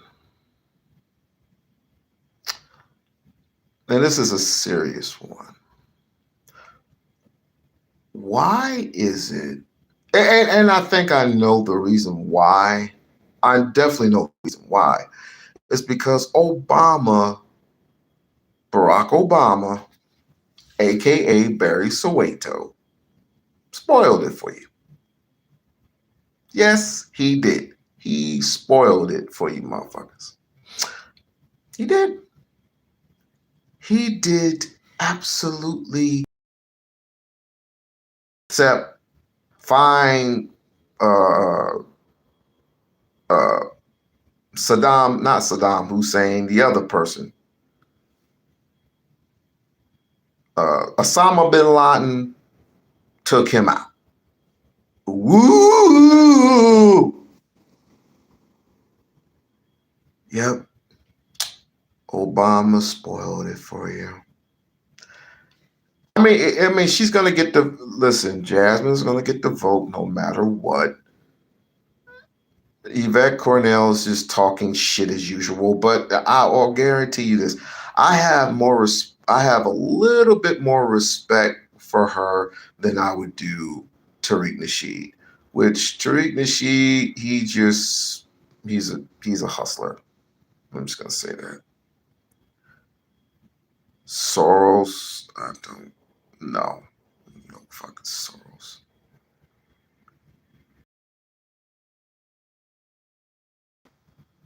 This is really, really frustrating, and I get it. You want to let her know. You want to let her know. This is not for play. This is very, very important. This is a Senate. Y'all tell me, how important is a Senate position? A Senate position. Damn it, man.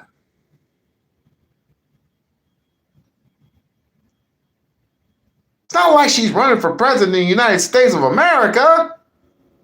Or am I wrong? We're just so divided. And I get it. You want to trace your lineages back to the 1800s.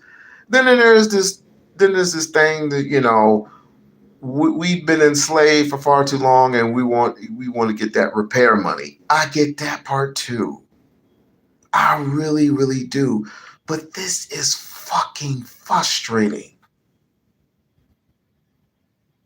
And that's why I'm staying in my lane when it comes to Pan-Africanism. I'm staying right here because I am not with you bums. I'm not.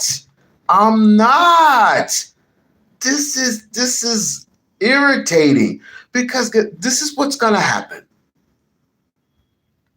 Keep this up, we're gonna be extinct.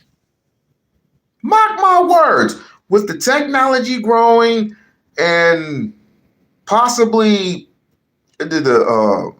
something about airstrike. I hope they didn't do the air. Did they do the airstrikes already on Nigeria? Tell me if they did the airstrikes on that. Did they do the airstrikes on Nigeria yet? I hope they didn't. They did? So that just means they're hitting Muslims. And then, of course, Donald Trump's going to have to make a trip over there to make a deal.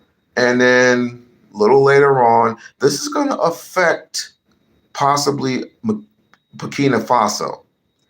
And who's in charge of Burkina Faso right now? Abraham Traoré.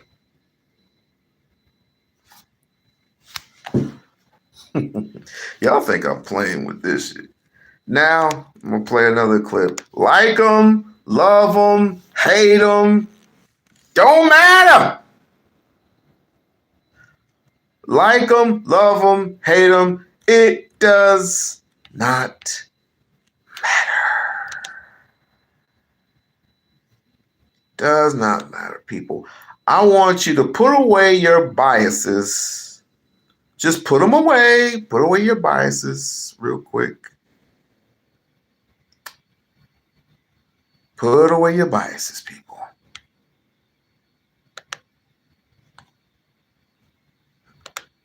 Who benefited from civil rights, okay, and used those civil rights that our ancestors fought for to bring suit against a white racist school district, and then she spins the block on civil rights, and now look at it. Sea-going vessels are. The Caribbean Sea, Donald Trump has seized oil tankers from Venezuela. He has murdered at least 105 Venezuelans. Allegedly, that's what the media is reporting. There's only one Caribbean country, Art, that is standing in solidarity with Donald Trump. Guess who it is? Trinidad and Tobago. The Prime Minister of Trinidad, the Prime Minister of Trinidad and Tobago, Nicki Minaj's ancestral homeland. Well, technically, your ancestral homeland is Africa, okay? But the birthland of her parents and maybe herself, Trinidad and Tobago, they are the only Caribbean country, or should I say, the main Caribbean country, standing in solidarity with Donald Trump's unilateral and illegal move to declare war on Venezuela without the approval of the U.S. Congress. Now, Art, you might ask the question, why is the Prime Minister of Trinidad and Tobago going against the entire Caribbean community and standing with Donald Trump? You want to know why?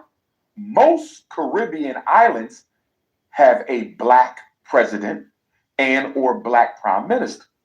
Trinidad and Tobago is unique, Art, because the Prime Minister of Trinidad and Tobago, a woman by the name of Kamala, first name Kamala, okay, not Kamala, not to be confused with Kamala, but Prime Minister Kamala of Trinidad and Tobago is the East Indian. So even though the population of Trinidad and Tobago is also 40% East Indian, and it's 20% mixed. And I've been to Trinidad and Tobago. And do you know what I was told by the Trinidadian and Tobagan Africans there, our black brothers and sisters? They told me that Trinidad and Tobago is dominated by the East Indians. They told me that they are racist, that they control the import and export. They told me that they control the drug trade. They told me that they control the used car industry. I was even told in Trinidad and Tobago by our black brothers and sisters, our Trinidadian African brothers and sisters, that if an ethnic war broke out, if a race war broke out in Trinidad and Tobago between the blacks and the East Indians, we would probably lose. Because even though we're 40% of the population and they're 40% of the population, they control the entire infrastructure, Art. So when I say I would like to respectfully know whether or not Sister Nicki Minaj identifies as an East Indian or an African, that's not just for American African purposes, Art. That's for Trinidadian African purposes, because I need to know if she identifies with the oppressed black people of Trinidad and Tobago, who are being oppressed by who? East Indians. Remember, Art, when the white man left the Caribbean, he put the East Indians in charge. A lot of people don't know that.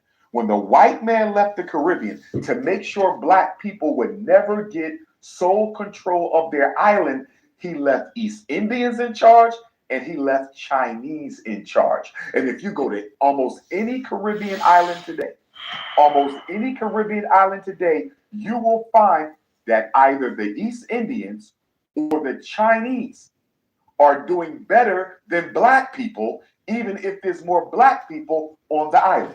Trinidad and Tobago is unique because you have just as much East Indians as you have Africans. So I need to know if Nicki Minaj stands with the East Indians of Trinidad and Tobago who are oppressing our brothers and sisters on that island, or does she stand with her Trinidadian African brothers and sisters as? But getting back to this art, I believe that Nicki Minaj was selected for 3 reasons. Number 1, they need somebody to neutralize Candace Owens and Jasmine Crockett. They need somebody to neutralize the conservative movement led by Donald Trump, the mainstream conservative movement led by Donald Trump. They need Candace Owens and Jasmine Crockett to neutralize. They're hoping that Nicki Minaj's status in the hip-hop industry and her popularity, not only in America, but around the world, will be enough to take care of 2 birds with 1 stone. That's the first reason they chose her. The second reason they chose her is they wanted to show Trinidad and Tobago that if you support us, we will support you. Nicki Minaj is one of your fellow country persons. Her ancestry is from Trinidad and Tobago. She has a mixed race parent from Trinidad and Tobago. So because you're standing up for Donald Trump's imperialist agenda against Venezuela, we're going to put one of yours in the limelight for us. This is geopolitical art. Now, let me go a step further.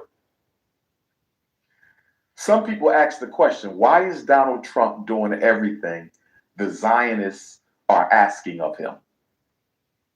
The reason Donald Trump is doing everything, Art, that the Zionists are asking of him, because Donald Trump is in those Epstein files.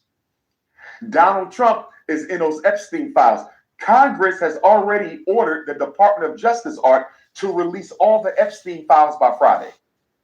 Congress ordered the Justice Department, Donald Trump's Justice Department, to release all the files by Friday. Just today, Art, they released some more today. And guess what? Donald Trump's name is mentioned in those files allegedly hundreds of times. There is clear proof that Donald Trump was on Epstein's jet multiple times. And the question is being asked by the media, even if Donald Trump did not engage in any of the sex abuse of children and adults, was he can be charged as an accomplice to the crime. And here's the thing, Jeffrey Epstein, Art, was a Mossad agent. Jeffrey Epstein was Israeli secret intelligence. Jeffrey Epstein was Israeli secret intelligence. And I believe that the Mossad, the Israeli Secret Service, used Jeffrey Epstein to blackmail all of the top politicians, all of the top businessmen, and all of the top politicians, businessmen, and entertainers in America in order to coerce them, Art, to do whatever the Zionists want them to do. And if you don't, we will expose your participation in the Epstein ring. You see how that works? The Zionists, Art, they use blackmail. They have a file on almost every politician in DC, black and white. Now, let me tell you how they played Donald Trump. During his first term, they let Donald Trump think he was in charge. During his first term, they let Donald Trump think he was commander-in-chief. During his first term, they let Donald Trump go against COVID. They let Donald Trump go against the LGBT. They let him do what he wanted to do. You know why? Because they was looking towards Donald Trump's second term. They said, when he gets back in the second term, Art, we're going to sit his ass down. We're going to let him know who's in charge. We're going to let him know what he's going to do. And if he tries to be arrogant and narcissistic and belligerent, as he has shown the world he can be, we're going to let him know. Jeffrey Epstein worked for us. And now you work for us. Why? because you was very good friends with Jeffrey Epstein for a very long time. And we know, you know what he was doing, and you did nothing to stop it, even if you didn't participate. You want to know why Donald Trump is attacking Venezuela, Art?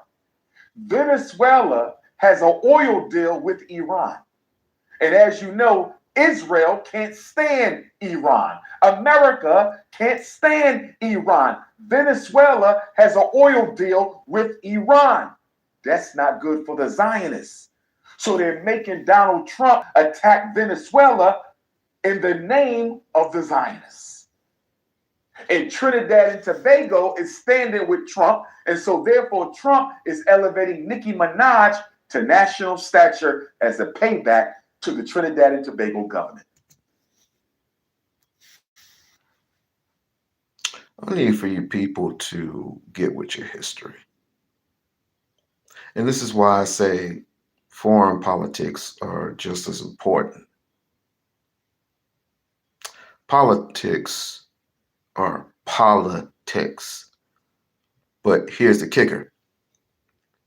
Politicians, I'm Jamaican, Rastafari. Politics make you to believe you have a freedom of choice. You don't.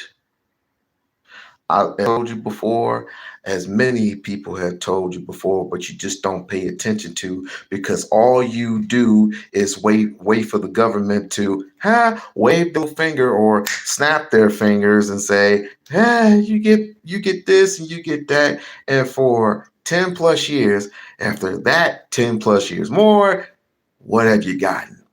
600, 1,200, 1,400, and then nothing after that. Nothing but a bunch of death, a bunch of debt, and a bunch of nothing. A bunch of word salad. Debt. Did I not forget about those PPP loans? You forget about those PPP loans, right? And some of you Negroes signed up for and had to pay back. Most of you, maybe some of you. You better come get you a plate of some of these green macaroni. Hey, add in macaroni and cheese and I'm there. Add in macaroni and cheese and I'm there, sis. But the point of the matter, what I'm making is, Trump, it's not just Trump yapping his gums. It's not just Trump yapping his gums, because he doesn't have full autonomy of what he's doing right now. He's getting his orders from somebody. Remember, he's a celebrity and a realtor. Don't look at it as anything else. Sure, he knows a little bit of this and a little bit of that when it comes to politics, but hot damn, pay attention. Pay attention, pay attention, pay attention. He has not done anything when it comes to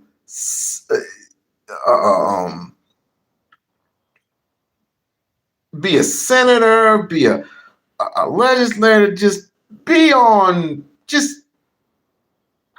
shit. He hasn't been less than a goddamn, he's a realtor, but how many times has he been sued? How many times has he been sued? How many times has he filed for bankruptcy? The place over here, and I'm in Las Vegas, Nevada. Do you think the Trump Towers are his? No, they belong to the corporations. And he is. He had control of that building since 2001. I didn't come over here until 2008. And that building still has his name on it. It's just the name. It's just the name. It's the same as New York. It's the same as New York. He owes too many people. He has snuffed way too many people.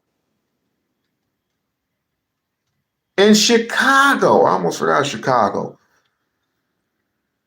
He has snuffed way too many people and has stolen way too much money.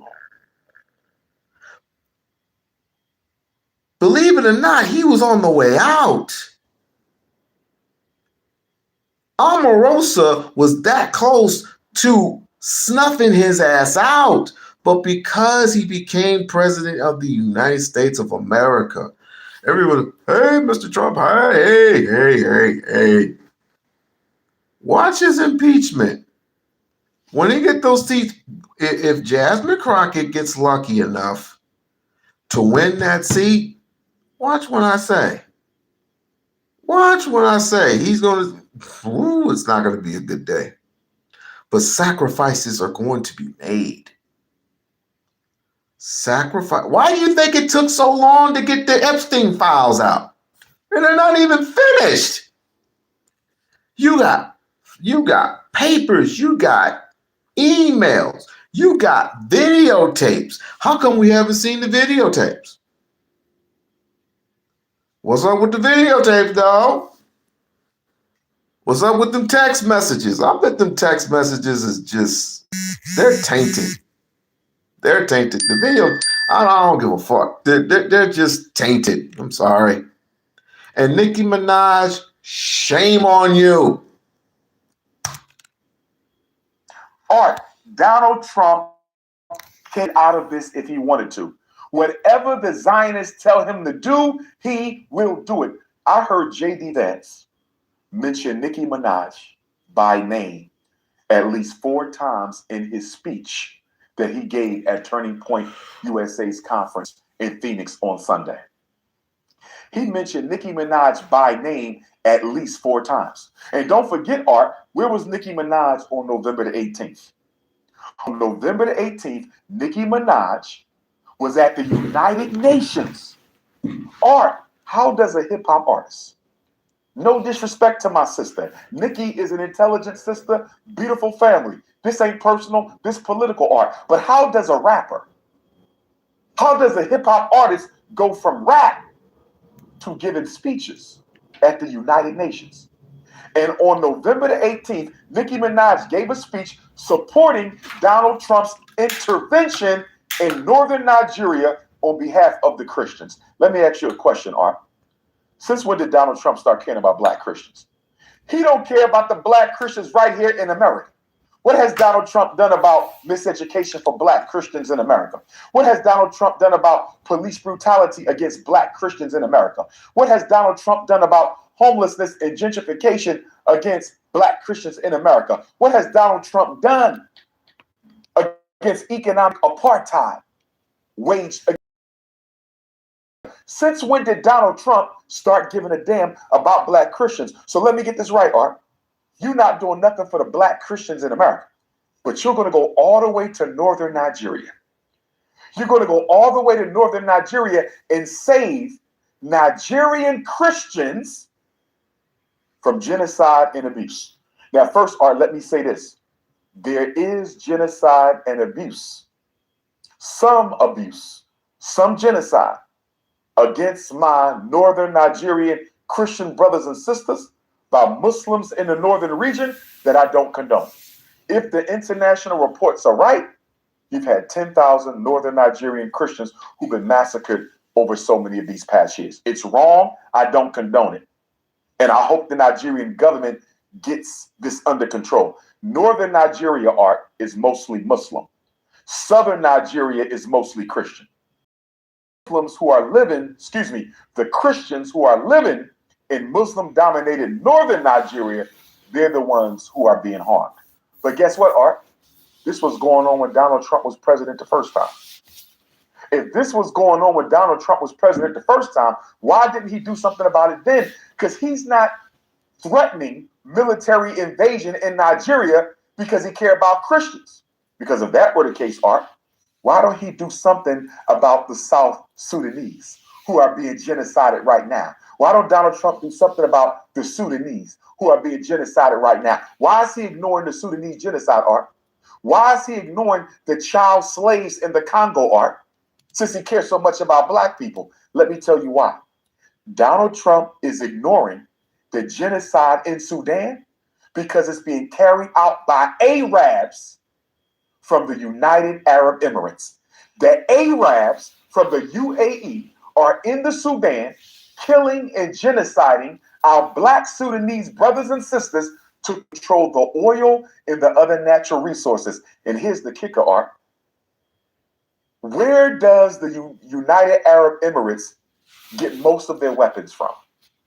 Who is the number one military supplier of weapons to the Arabs of the UAE? Donald Trump's government. Wow. Listen to this, Art. Ain't that crazy? You're talking about you're going to invade Nigeria to protect my Christian brothers and sisters in the north, but you giving weapons to Dubai. Mind you, Donald Trump is not Christian. Giving weapons to the Arabs and UAE so they can come into Sudan and genocide black people in the name of natural resources, but you care about the blacks in Nigeria. Give me a break. And what about in the Congo, Art?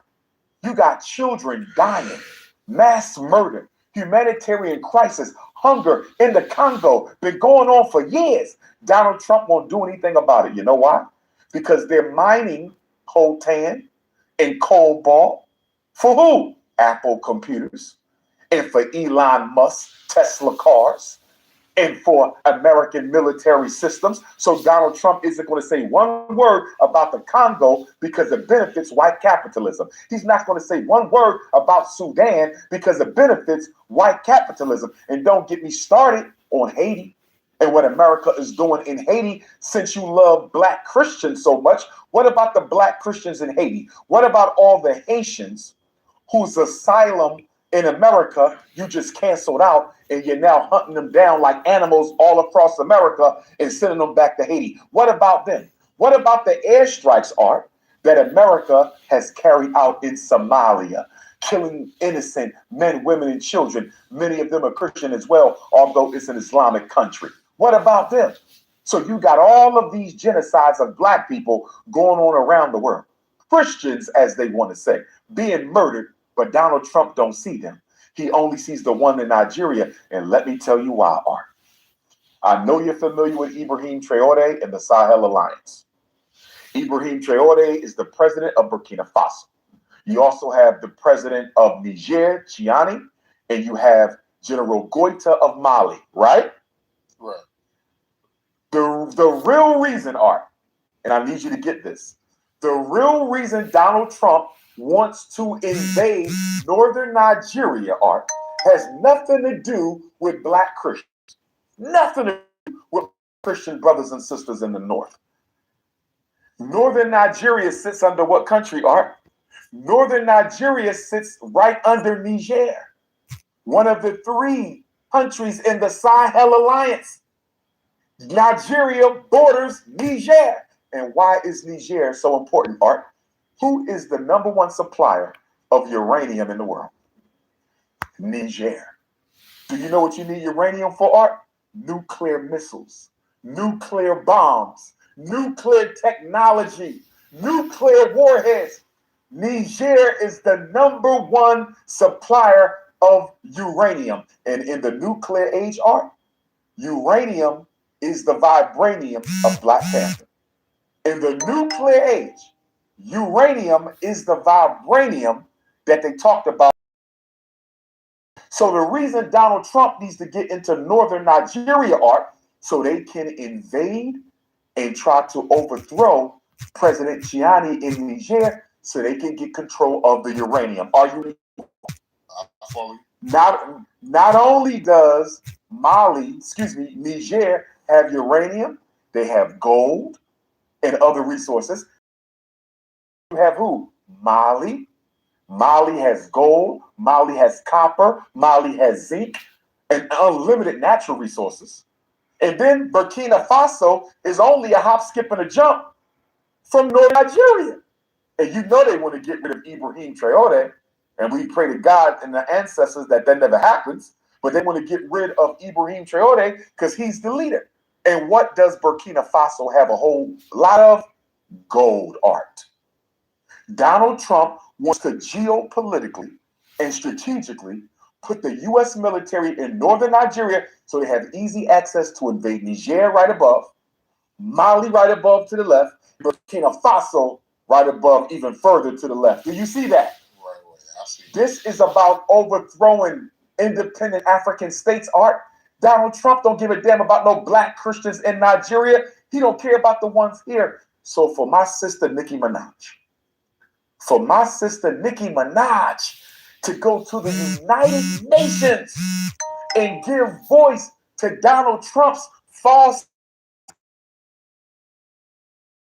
themselves. I'm not quoting her exactly correct, but she's basically parroting that narrative that teaching corrected history in American schools, teaching black history in American schools, teaching the truth about American slavery in these schools is going to somehow damage white kids psychologically. Art, there ain't a white child in America who give a damn about what black people think about them. There's not a white person in America who gives a damn about what black people think about them. You know what this really is about? Sanitizing the history, Art. Because on July 4th, 2026, America turns 250 years old. On July 4th, 2026, right here in Philadelphia, a few blocks from where we are, there's going to be a massive 250th birthday party for white supremacy. A massive birthday party for white supremacy, and Donald Trump and the rest of America wants to make sure that nobody spoils the party by telling the truth about how this country was built on the backs of African enslaved. That's what this is, Art. And Nicki Minaj is allowing herself to be used to undermine the self-respect and dignity of black people, the proper education of black children in the schools.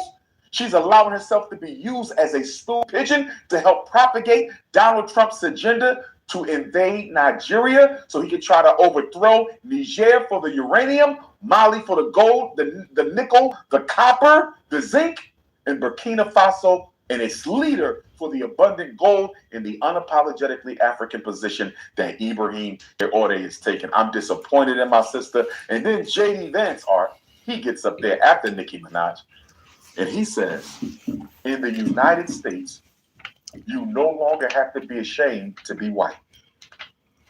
When did I miss something? When were white people ever made to feel ashamed in this country? When? Somebody give me a day, a month, an hour, a minute. This country is created by white people, dominated by white people, ran by white people for the benefit of white people. Black people have never had the upper hand in this country. So for J.D. Vance to say you no longer have to be ashamed to be white, who owned the banks? White people. Who owned the supermarkets? White people. Who owned the hospitals? White people. Who owned the schools? White people. Who sell the cars, the gas, the oil? White people. Who owned the ships? White people. So how in the hell does J.D. Vance break breath to say you no longer have to be ashamed to be white? In conclusion, Art, I would just say that I'm disappointed in my sister Nicki. You have no business using hip-hop music to build yourself in black culture. Very talented sister, very articulate sister, very intelligent sister, tremendous lyricist. Few sisters I could put in front of her in terms of lyrical talent. But how dare you build a comfortable life for you and your beautiful family on black culture and then turn around and use that success to help Donald Trump leverage his military agenda against Black Africa, the Black Caribbean, and Black America. I need her to understand, Art. Sister Nicki, you are being used against.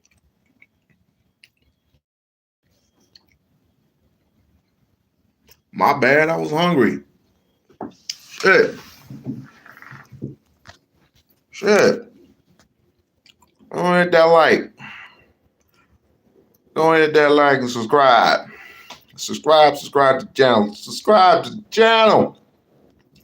Because we doing nothing but dropping facts. We doing nothing but dropping facts, whether you like them, love them, hate them, doesn't matter. Facts is facts. Fuck your feelings.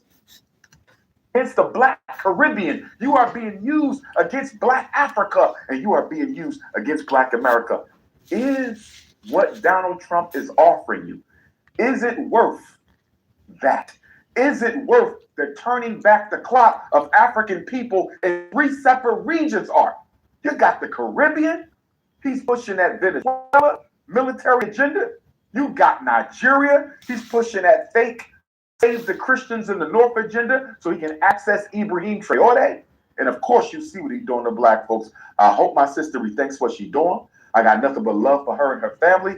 But Nicki Minaj, please, please, please, sister, do not go down in history as one of the greatest cults who ever lived in the 21st century.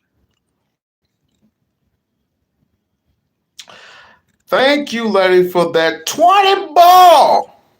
I know you had to work hard as hell for that one, Larry. But definitely appreciate you. Definitely appreciate you, brother. Definitely appreciate you. So, was he lying or was he telling the truth? Was he lying or was he telling the truth? I know definitely. Hold on. I know definitely I'm gonna have to end this real soon. I know definitely we're gonna have to face the facts that what was main. And my phone is fucking tripping. All right. What he said was definitely facts. Fuck your feelings. Everything was actual factual. What do you do when you can't get to a person not only who is African, but young, very experienced, and very military? You have to kill his ass, right? It's almost certain like Patrice Lumumba. It's almost certain like Patrice Lumumba back then. Patrice Lumumba. The government of Belgium ordered him to get killed by just blasting him, putting his body in acid, and the only thing that came up was his teeth. To God, nothing like that happens to the young Abraham Traore and the rest of those Pan-African brothers over there.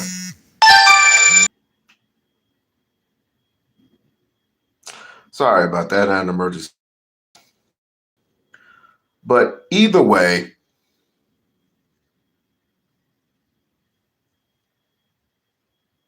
you know what? Let me get back to this real quick. It shouldn't take me too long. Thank you, Larry, for the 20 ball. Thank you for that, my brother. So, realizing, yes, we had some screwed up presidents. Yes, we had people who have given us promises after promises after promises. But I believe that there's that one shiny star that shines bright above everything else.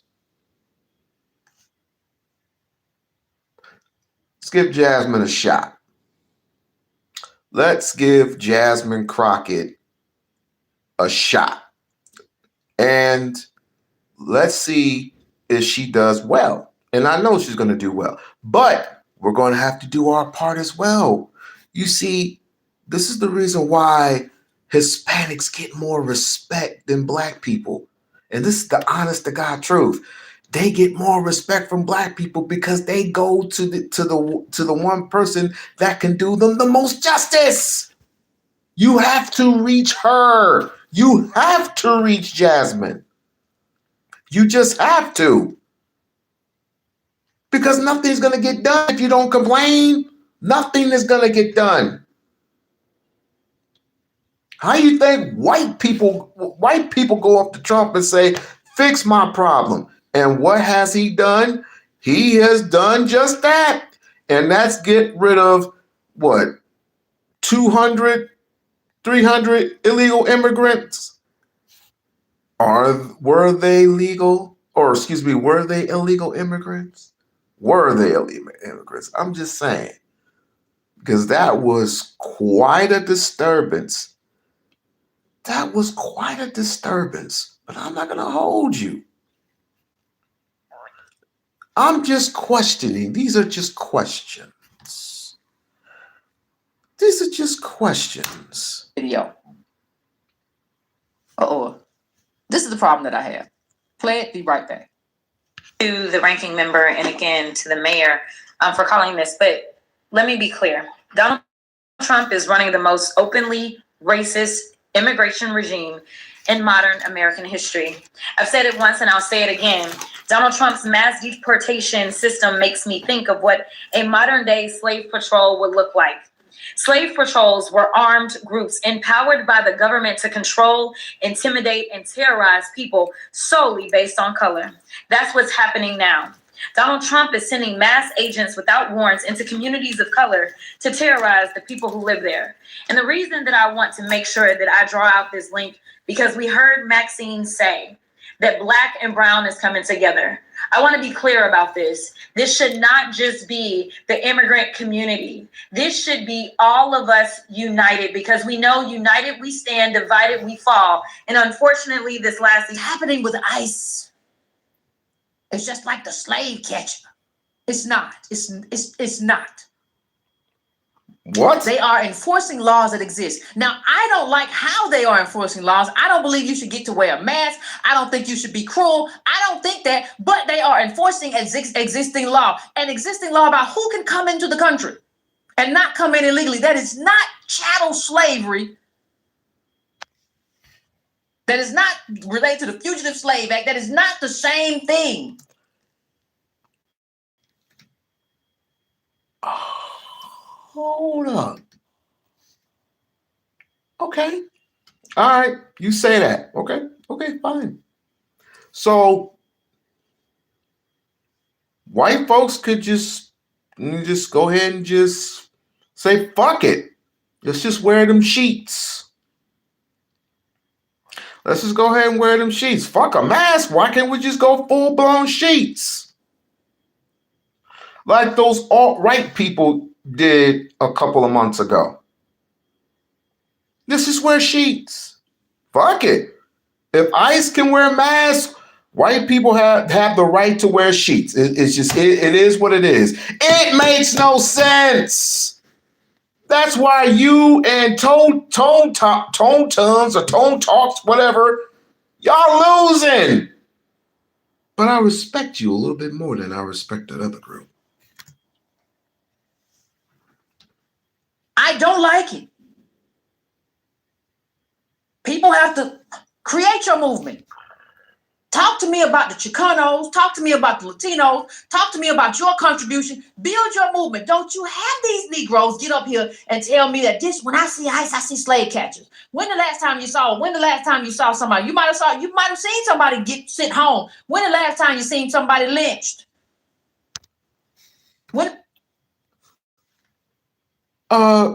Wasn't it that one immigrant that got captured and was beaten up for 3 months? I think it was who was the white boy that talked about that? Oh, it was Dean Withers. Talked about that all the time. How about those concentration camps where they brutally massacre and beat their victims to death? No, we ain't. What about those immigrants that they caught saying that you're not coming back alive? Go and watch that video. Go and watch that video of what they did to those young immigrants and shave their heads. Beat them to the inch of their lives with baton sticks and sent them to a place that they don't need to get sent to.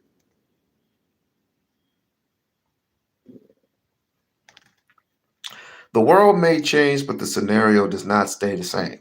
And you and I both know, Yvette, that Donald Trump's a piece of shit. And he's prejudiced. We all know that. Otherwise, he wouldn't say, why can't we get people from Sweden and Norway and this place and that place? Why can't we get those people? Why do we have to get people from shithole countries? Why do we do that? Why do we have to get people from those good Nigerian people or those bad Nigerian people? We will bomb it out the sky. We say the word grocery. Groceries. That's the proper word how to say groceries. Shut the That's your boy. That's your boy. The last time you seen them dragged out of a courthouse and set on fire? When the last time you seen it? When the last time you seen their farms burnt down? Don't you do that. Don't do that lazy thing. And see, if you can't use my political capital for me, what makes me think when you get in the Senate, you're going to do something specifically for me? I don't see it. I see a milquetoast, ordinary, regular, run-of-the-mill Democrat. And if you're going to do that, give me a white man.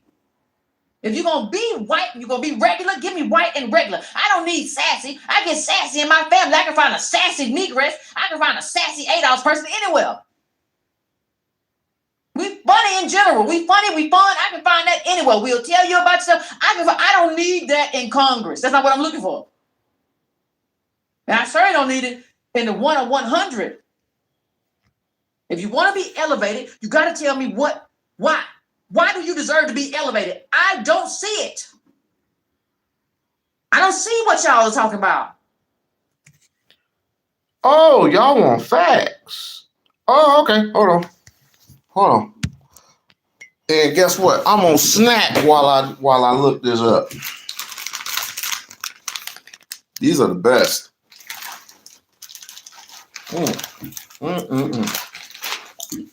Y'all playing with me. Y'all playing too much. Especially you, Barb. I love you, Barb. But you play too much.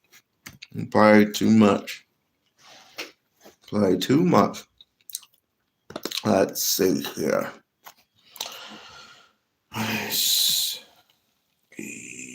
Agent.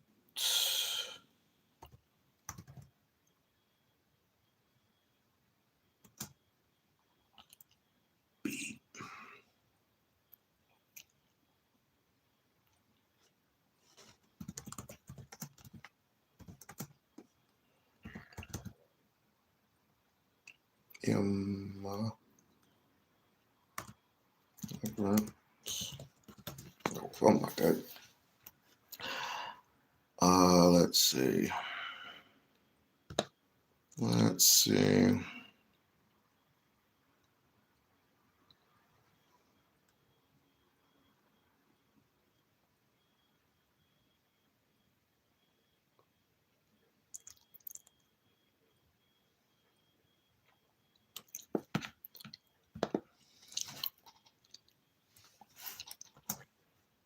For 3 months.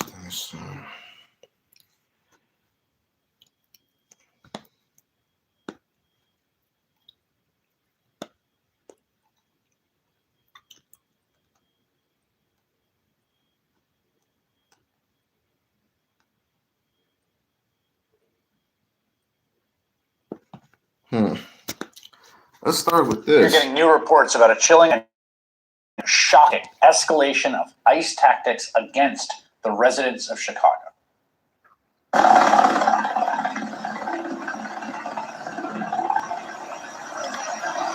the middle of the night, hundreds of armed federal agents and police, backed up by riot trucks, smoke grenades, and helicopters, breached fences and busted doors in an immigration raid on an entire apartment building on the city's south side. They pulled dozens of residents from their homes and zip ties, including children, some of them without any clothes. They then held some outside for hours and dragged the others into rented vans. It was scary because I've never had a gun put in my face. Neighbors like Ebony Watson says they ducked for cover as they heard several flashbangs go off. They was terrified. The kids was crying. People was screaming. They looked very distraught. I was out there crying when I seen the little girl come around the corner. Because they was bringing the kids out too. Had them zip tied to each other. One of them literally laughed. He was standing right here. He said, them kids. They zip tied the kids together. ICE put out a statement saying they were pursuing Trinidad gang members, but U.S. citizens living in the building said they were detained too. The cops told them that if they had any unrelated warrants, they wouldn't be going back home. 37 people were ultimately arrested after agents separated children from their parents on the street. And if you're looking at this and asking yourself, how is this legal? That is the right question to ask. And it has kind of an answer. And to understand it, you have to go back to Los Angeles this summer, where federal immigration agents started pushing the envelope on orders from the White House. They raided Home Depot parking lots and Walmart lots, and they grabbed people they saw. Near one Home Depot, masked agents with batons grabbed Narcisco Barranco, who has lived in the U.S. for 30 years and has 3 sons serving in the Marine Corps. Agents beat Barranco on the ground, dislocating his shoulder before detaining him.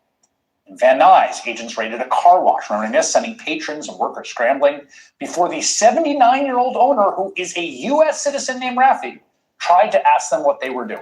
A U.S. citizen, and y'all putting hearts in the fucking chat. Shame on you.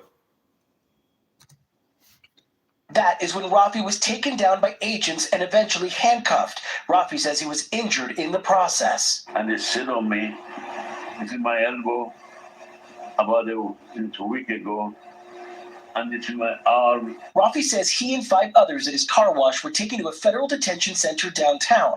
We're still working to learn more about why they were detained. And that man... Y'all have no shame. Y'all have no shame whatsoever. That's what you want. I would be happy if they came to your door. If they came to your door, Ice baby, I got you. If they come to your door, knock down your door next time, I'm gonna play that very same song, Facts. I'm gonna play that very same motherfucking song. And most of those people in Chicago, they're full-blown Americans. They were born here in America. The fuck?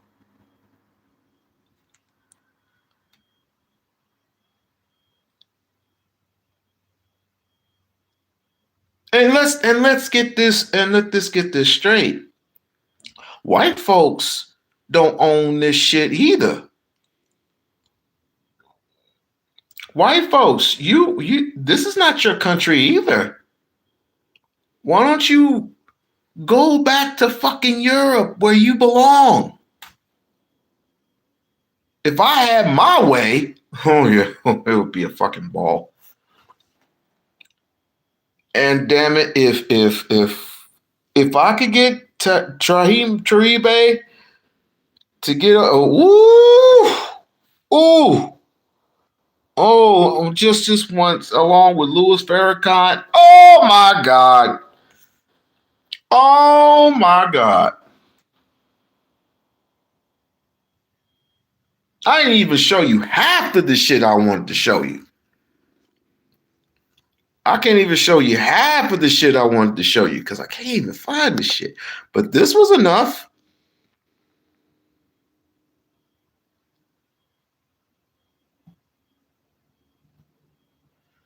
This was way more than enough.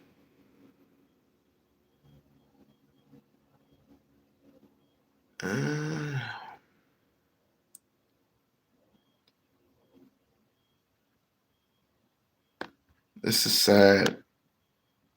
This is sad. And all because people who already lived here,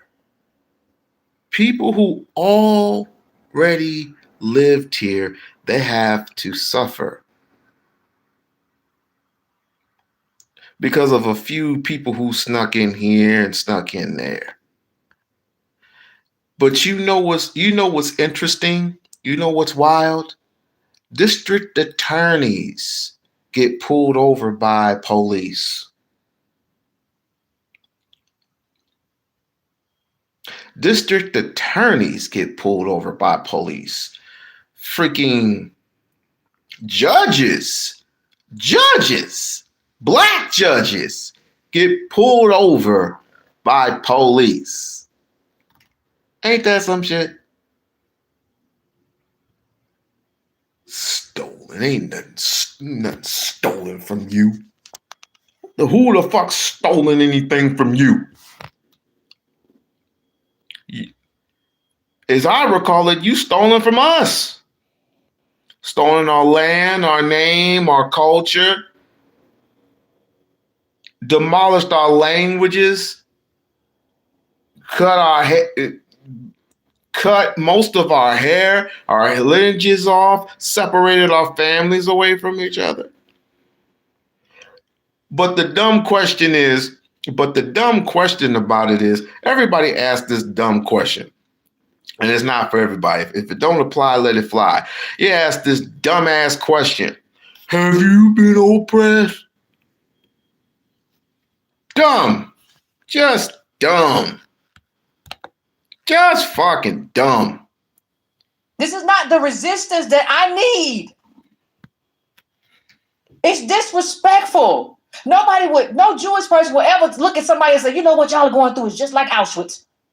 They have enough respect for themselves not to misuse their people's history. It's disrespectful for you to misuse your people's history like that. And if you don't respect your people, I don't respect you, and I don't want to elevate you. I don't care. I do not care about none of what you're talking about. I view all that stuff. Listen, even if you want to go out and favor Texas, if you want to go out and say, I am in opposition to ICE and what they're doing or how they're doing it. I don't know what your district looks like. You don't have to use us. You can say they cruel. You can say they don't use paperwork. You can say they get citizens. There's a lot of stuff you can do without bringing my people's name into it, and your people too. You gotta be ashamed of yourself for that kind of stuff. So who is us?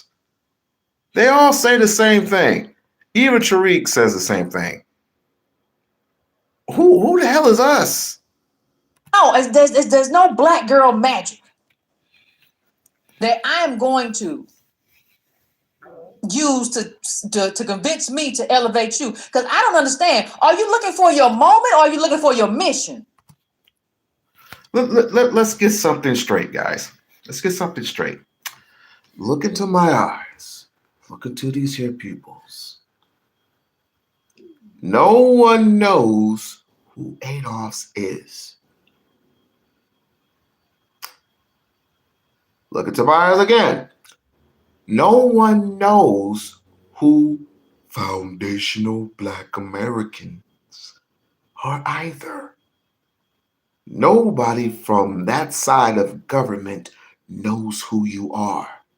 You're not going to find in a piece of paper, are you Adolph's or are you foundational Black Americans?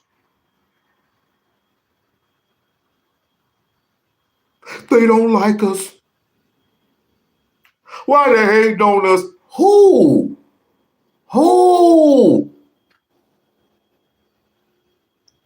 That's our lineages. Okay. Who are you?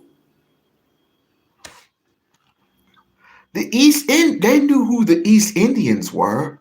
They know who the Italians were. They know who the Asians were. They don't know who you I just mentioned Era. They don't know who you are. Because you're very so far few and in between. They just know you as African American. It's in the sheet. It's in your status. You're not going to get a job, and in the status part, it's going to say white, Black, or African American, Hispanic, and other. It's not going to say European, white, black, or foundational Black Americans. It's not gonna say that. It's just not gonna say that. I'm sorry. I am so sorry. Oh, that's my hair. It's time for I get paid this week. Good Lord. I'll redo my hair again. But they're not going to do that. They're not gonna do that, dude. This is a fallacy. This is a fallacy. But keep on doing what you're doing. It's a lot of people that got to answer that. Are you looking for your moment? Or are you looking for your mission? Thank you. Like, which one are you looking for? Oh, no. Moment or mission? Are you looking for your moment? Or are you looking for your movement? Which one are you looking for? If you're looking for a moment to shine, moments are easy. Anybody can have a good sound bite. Anybody can have a good minute. Anybody can have a good conversation. What's the mission? What's the movement? What are we building toward? If you cannot tell me that, then I cannot help you. And I'm not, listen, we're done with all this stuff. I'm done with all this melanin stuff. And let me just, That's where you fucked up. Let me go into something else before I get tired, y'all. Because this is just too much. Ain't y'all tired of this? Yeah, but you didn't have to. And this is where we departure, because if you're tired of melanin, fine. That's cool. It's only a matter of time before it gets tired of you. But I digress. Be well. Ever see the Demolition Man? Who hasn't seen the Demolition Man when they say, be well? Yeah, I am too. But as I stated before, I'd rather listen to her than listen to Reed babble, babble, babble, babble. And of course, all these other people. But let me not hold y'all. I want everybody to have a good New Year. Although I don't say New Year, I say good journey. This is the white man's holiday. I just say good journey, good new journey, and try not to do anything that I'm not going to be doing. Although it's your choice, it's your right. You do whatever the hell you want to do. But I want to see y'all next year, all right? Which, by the way, next year's February, not January. But let me not say that. Let me not hold you. Just like the Sabbath day. They say the Sabbath day is on a Sunday when actually it's on a Saturday. Sabbath. Saturday. Sabbath. Never mind. Get too deep for y'all. Hey, Larry, thank you very much. Barb, you know I love y'all.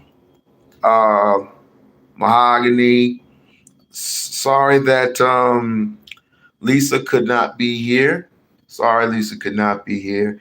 Barb, you're amazing. Mahogany, you're definitely amazing. Lisa, you're amazing. Larry, you're amazing. Vaughn, you know me, brother. Everybody, all y'all, even the ones that hate me. Love y'all. I'll see y'all next year. Be safe, be smart, be sweet. Peace till next year.